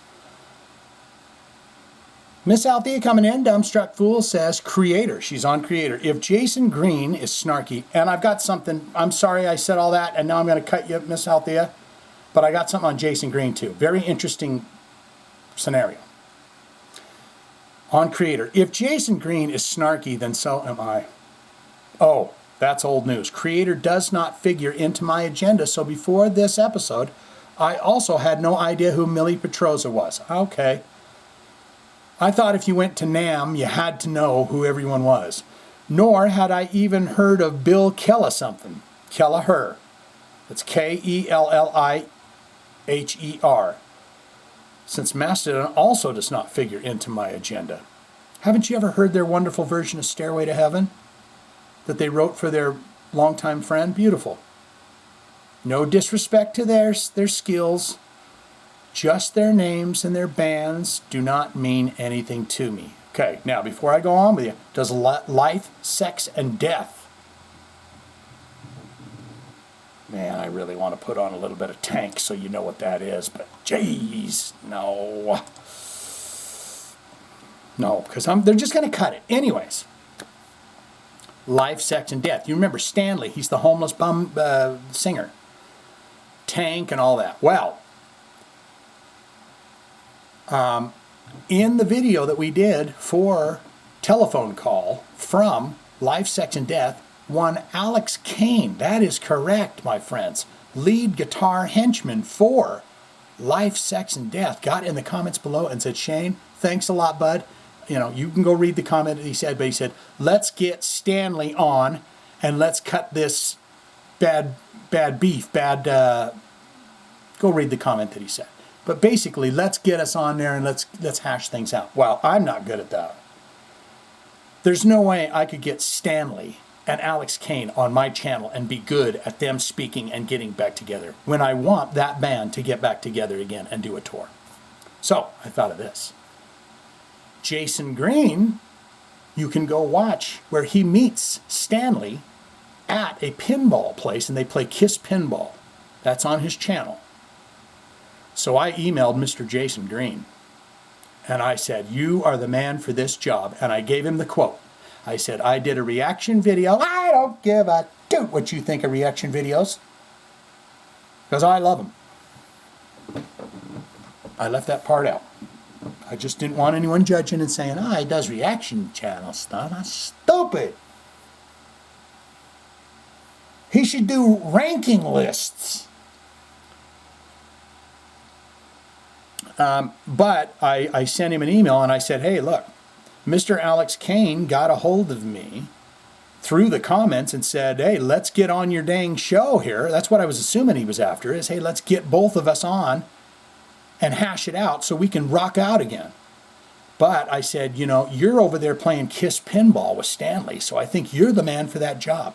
What you should do is contact Alex Kane, whom I believe he's talked to before, and the man who he's playing pinball with at Stern Pinball Company or whatever the hell it was. That's the guy. You take him out to play fucking foosball, and by the end of it, they want to go tongue kiss each other and get the band back together. Guys, I'm willing to admit when I'm not the man for the job. I'm willing to admit that. I'm not a good interview, and I'm not a good interviewer. Okay? So I think I did a sweet thing there by passing that on to Mr. Jason Green, and we'll see what he has to do with it. Miss Althea coming in on Marty Friedman. Yes, I do know he is a damn. Yes, I do know who he is, and damn, he's heavy on himself. I agree with your points, and I would also say to him, dues paid, bro. You don't owe anyone anything. Your work speaks for itself. I'll go one deeper. Nobody owes anybody anything. Each journey is an individual journey. Yes, you're a caretaker, and you got to be good at that, and loving at that, and sweet and wonderful at that. But everyone is on their own personal path. And their trials and tribulations will come in the way, and they need to see them and fight them on their own, with help from family and friends, of course. Because you love them, you want to see what happens. But it's all kind of a journey, and once you get to a certain point in the journey, you go, it all makes sense.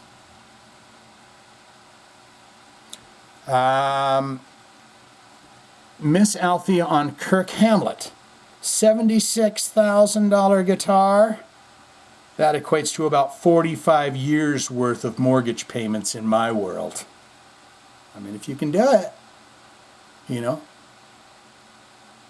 Even the original value of the 6K would set me back 3 months on my mortgage. Real life for the working class. What are you gonna do? Well, my dear, it pleases me to know that all of this is going to shift and change. All of it. Spend your days at the playground. Miss Althea on Peter Chris, he's still got the chops, and bless him for all he is doing for charity. As you know, I am not on any socials, but someone reposted to the KISS subreddit some kind of words he offered on the anniversary of my beloved Eric's passing. Where are they? Boy, it sure is good, though. You know, I mean, I'm getting away from social media more and more. If I pick up the phone and I do a stupid video and I put it down, I'm finding myself moving away from it. That's why you spend hours and hours and hours watching The Gong Show. And all of that's on YouTube. So you can put on an episode of The Gong Show and it'll just keep repeating another one, another one, another one. Some of them look good, some of them don't look as good, but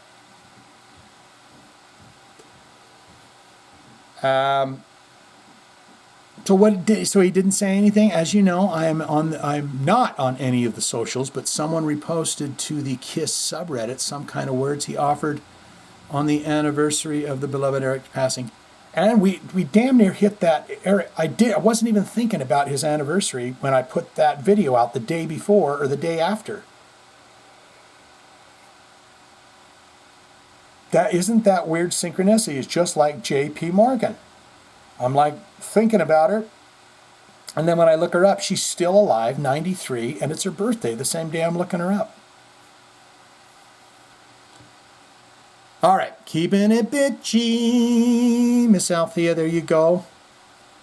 I know I ramble, you guys, but I feel like it's all for the best that I can deliver to you.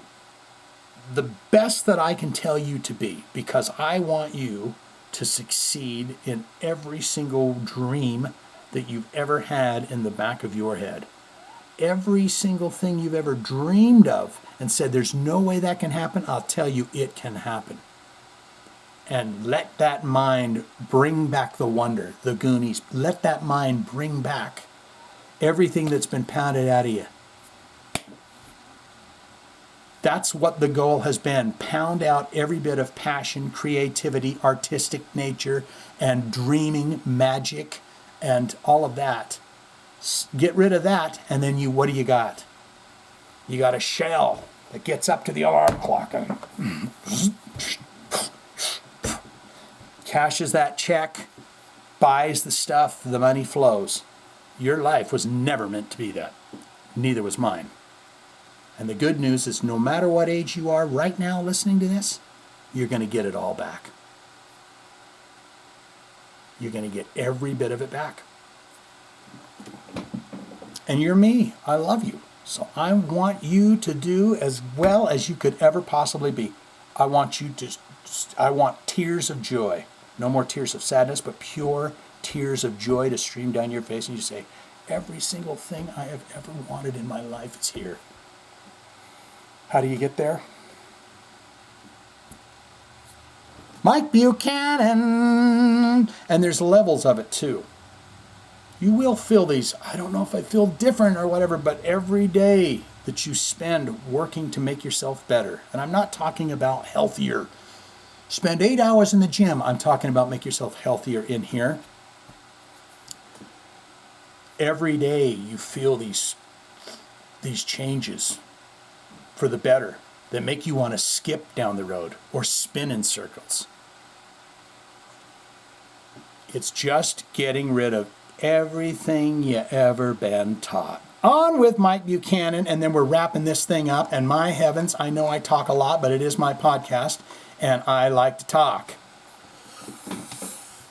Mike Buchanan on this week's movies that are bad, but we love them anyways. Continuing on with the first season of Mystery Science Theater 3000 Star Force Fugitive Alien 2. Not a sequel, not a movie, a space-flavored fever dream disguised as programming filler. It's 3:17 a.m. The remote is gone. The room smells like cold pizza. The TV clicks to life with a pop, and suddenly I am no longer alone. A man in a golden helmet is speaking with urgency about something that already happened in another scene I never saw. A narrator booms like the voice of God reading a malfunctioning IKEA manual. I blink. The movie does not. I did not start watching this film. I simply joined in the progress, like wandering into the middle of an argument that began in another decade. Laser fire. Cut. Someone is crying. Cut. A spaceship explodes. Cut. The same man from before is alive again. Using my Canadian again. Delivering a speech that he clearly recorded in a different emotional state. The soundtrack swells heroically over moments that feel like accidents. I try to understand the plot. The plot refuses to be understood. Characters appear like co-workers I'm expected to recognize. Ken! Someone yells. I don't know Ken. Ken is apparently very important. The editing feels haunted. Scenes don't transition, they escape. Dialogue overlaps with the wrong emotion, and a villain is defeated in one shot and respected in the next. I begin to suspect the tape is cursed, assembled by someone who has never seen the source material, but has some strong opinions about lasers. At 3:41 a.m., the narrator announces a turning point. Nothing turns. At 3:52 a.m., the hero delivers a stirring speech. It is immediately contradicted by the next scene from another timeline. At 4:03 a.m., I stop questioning anything. The movie and I reach an agreement. It will continue existing. I will continue not understanding. Loving it! You're like a private dick, a noir detective. The finale arrives suddenly without warning, like an emergency broadcast from a universe that already collapsed. The villain is gone. Victory is declared. The music swells with unearned certainty. The narrator insists that order has been restored. The screen fades to black. It is now 4:11. It's a good thing it wasn't 3:11.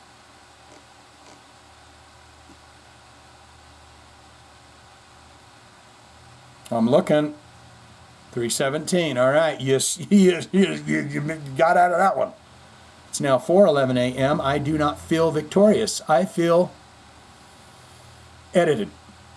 Finally, 3 a.m. verdict. Final 3 a.m. verdict, 4 stars out of pure delirium. Grab your favorite beverage, sit in your favorite chair, pop some popcorn, and press play. Tune in anywhere. It won't help. All right, we got Mike Buchanan stuff to end it out. I'm going to have a little sip here. I feel like this is going great. I bet everyone else goes, how does he just spit out his movie review without interrupting every 5 seconds with his space goo-goo? But he gets over to old Mike and he just whizzes on through it. Well, I'll tell you right now, we haven't gotten to his news bits.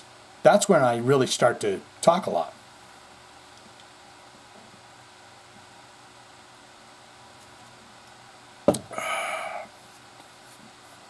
And again, you saw me playing that bass bit, and it was choppy and crappy, but when I'm not recording and I'm not doing anything, I can smoothly play the Rock the Casbah bits together. But practice makes perfect. That's what I'm trying to do. I've played drums for 30 years. If I learn how to play that bass like a son of a bitch, I'm unstoppable. Because listen to this. There's my melody. Now I learned how to play the bass, and I can lay down a beefy beat to that.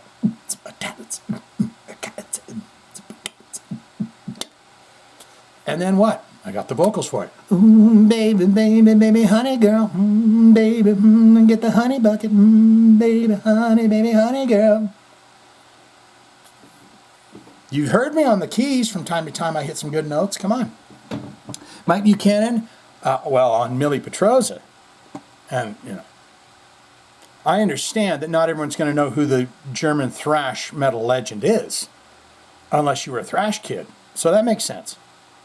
And I'll tell you right now, Jason Green is not. I think his favorite band was the Ramones. He grew up in New York. He was going to, you think he would know of Creator a little bit better than that. But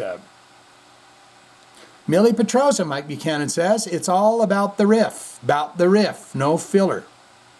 How can you have a killer song without that big killer riff? I cannot wait for the new album to drop. Metallica doesn't even know how they write their songs. Okay, you can't wait for that new Creator album to drop. Metallica doesn't even know how they write their songs, considering that they write new songs like every 10 years or so. I think what happens with those guys, though, is they get it. There's a lot of no. Someone comes up with something and they go, no. What do you think of that? Oh, that's cool. Let's mess with it. No, everyone did it. If you were in a band, someone in the band came into the room and they had a riff and you instantly went, that's shit. That stinks. But you went along with it. And you basically took up 2 hours of practice to not hurt the feelings, to go, I'm not feeling that. But you finally get around to not feeling it and then the riff goes away. I think there's a lot of that with Metallica. Lars Ulrich strikes me as a guy that writes music with James Hetfield, but does a lot of this, or do this. Boo, boo, boo, boo, boo. Oh, he's tying this back to Millie. Metallica doesn't even know how to write their songs, considering it's 10 years or so. So don't blame Millie on not knowing how Metallica writes songs. It's true. Mike Buchanan on Marty Friedman. Dude has given us some of the most epic music in metal history. I say he's done well and shouldn't be worrying about dues paid. And I cannot remember, but didn't I just see Marty playing in a new band? Interesting. Or is my memory trying to think of someone else? Now, I don't want to... Well, here's Kirk Hammett. I was going to say I don't want to get too far away from Metallica. But I didn't watch it because I don't watch any of that corporate garbage news that they want to feed you. But I did see they were on Good Morning Today or something like that. And Metallica must have donated a hell of a lot of money because they were all standing there for to go, that's how much we donated. So someone can tell me about that. Kirk Hammett here for Mike Buchanan. I suppose if someone is willing enough to buy a guitar or anything for that much money, that's on them. I myself could come up with a way better thing to spend that money on. Now, Metallica does have Metallica Scholarship that is used, maybe that's what it is, for people entering the trades. They have donated more than $10 million to the foundation. I just saw a news piece about it. Look at Mike B coming right back around and slapping my cheeks with the news. This is used for people. I just saw a news piece about it. The young lady who was interviewed received the scholarship to help with truck driving school.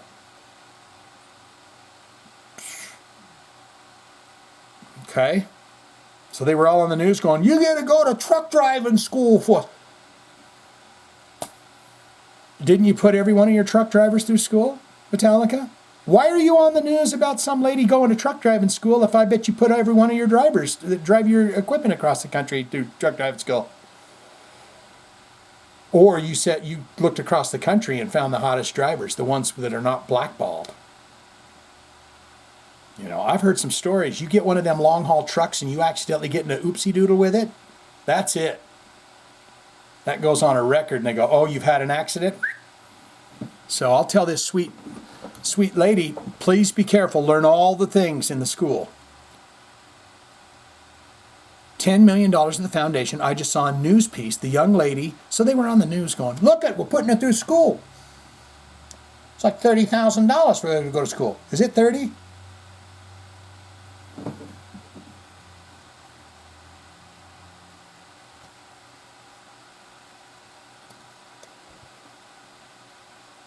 Mike Buchanan on Michael Sweet, and then it looks like we've got jokes, Peter Criss stuff. Jokes. Then we're done. Michael Sweet, it's funny when he talks about singing, he always refers to himself as a guitar player first. And then somewhere along the way, I became a singer. And if my memory serves me, I think he and his brother switched instruments. I think you're right. I think that happened with Eddie Van Halen and those guys too, didn't it? I could be wrong about that, but I feel like there was another famous brothers or something that was like, oh yeah, it was switched around. But he instantly had the rhythm. That's another thing I watched, you can watch on YouTube, is the 1988 Monsters of Rock video clip. It's got Kingdom Come, Dokken, The Scorpions, Metallica, Van Halen. And it's just a vignettes where they speak with the bands and stuff. And Metallica's out there ripping it up on the And Justice for All portion of it. Everyone's got something to say about him.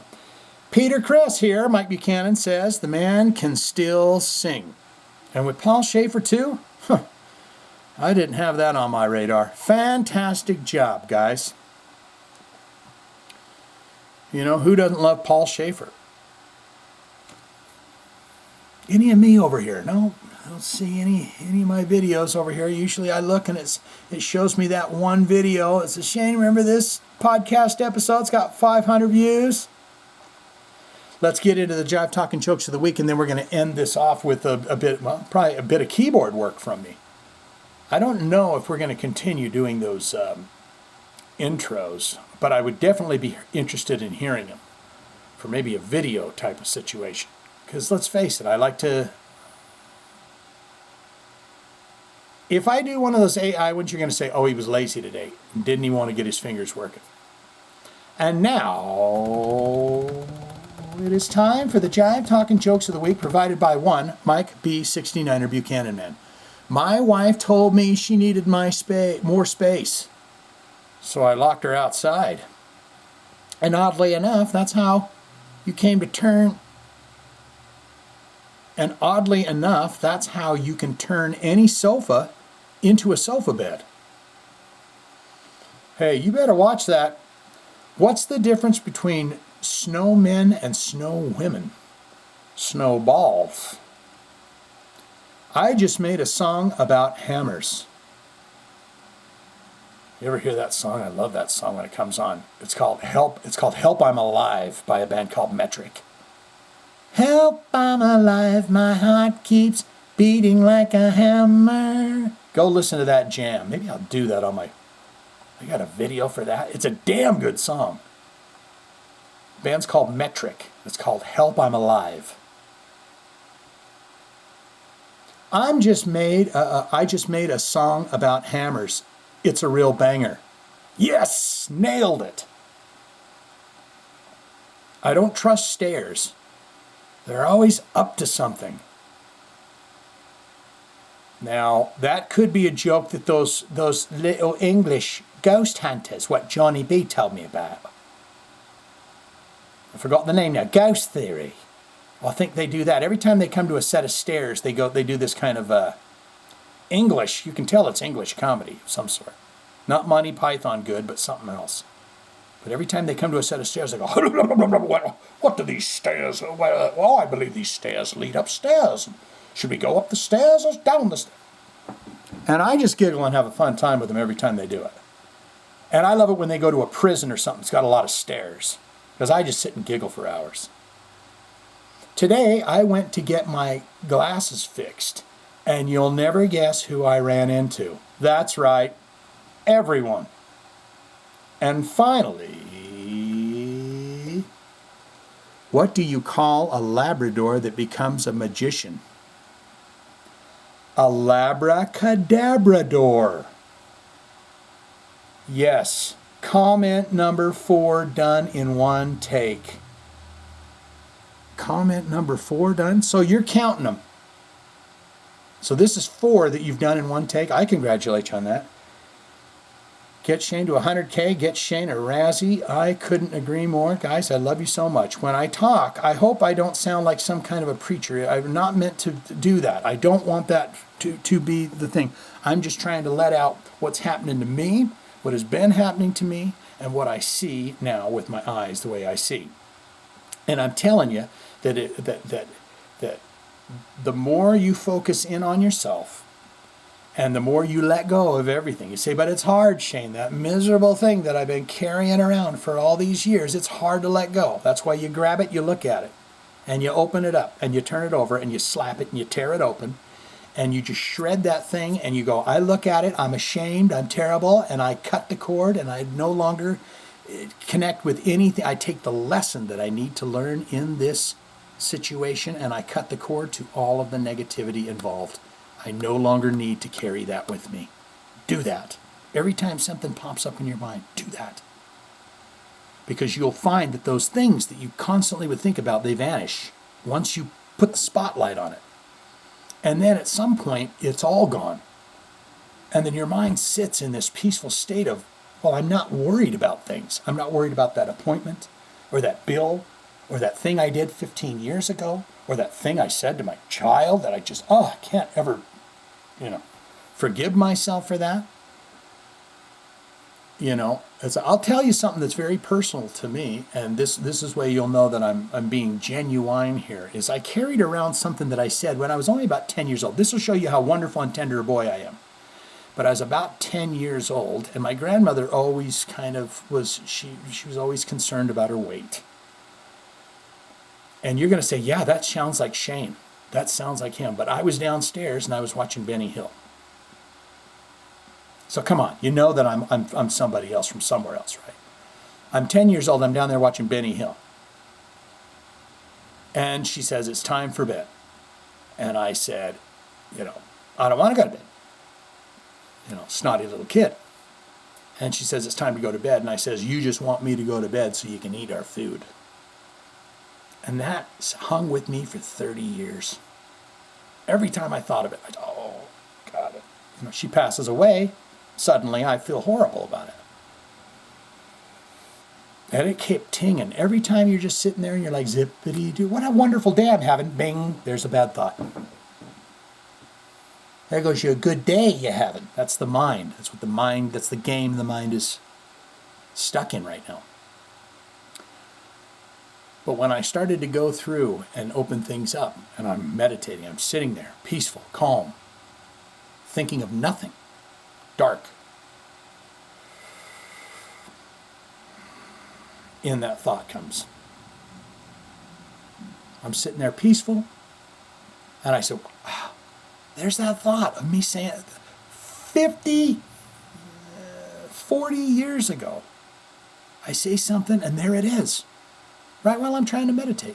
So then you grab it. You say, what is it about this thing that I have to say? Do I got to say sorry? Sorry. Sorry, Grandma. Gone. You don't have to say it to the world. You can say it to yourself, but forgive yourself. The mind wants you to carry around all that business, but all you really need to carry around is the business of now. The business of enjoying my podcast right here, right now, to the very last damn minute of it. That's when I'm invested in you, and I hope you're invested in yourself. And guys, I didn't mention this, but the lighting, and it doesn't matter. There's 4 of you listening, 5, 10 of you listening right now. But I tried a little something different with the lighting, so I hope that that's not a big pain in the ass either. But let's get on out of here. Thank you. Episode 208 in the gate, out of the way, and we're rocking towards 209. Tell your friends, tell your family, if they like heavy metal news and they like just having a little silly time with a kind of a introspective time. I'm going through all of this right now, so I'm going to, because this is my podcast, I'm going to feed it. I'm going to give it all to you. Everything that I'm going through, I'm going to give it to you because you deserve it. Why? Because I love you and you're me. And I want you to succeed and have every single dream you've ever possibly imagined come true. And it will. But you got to do work. Do the work. A song.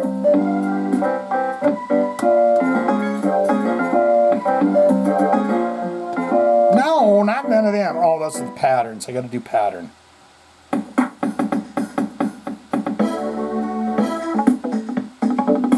Oh, yeah.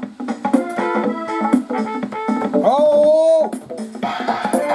Jive Talking with Shane D. Another episode. Yes, yes, indeed. We did it all right. We did it real good. We did it all right. Did it in the hood.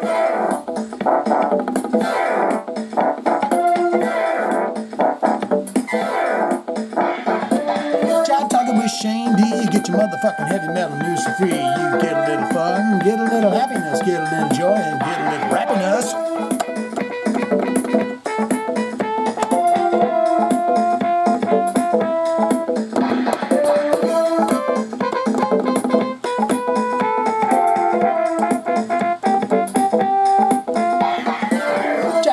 Shane D. It's another day to be.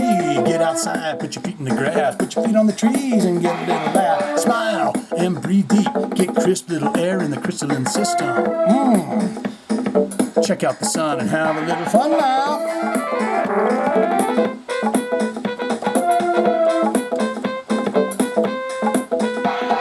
See you next week, friends. Tell your mom, tell your dad, tell everyone. Come on in, come on in, come on in now. Jive Talking with Shane D. Jive Talking with Shane D. Get your heavy metal motherfucking news for free. Let's jive.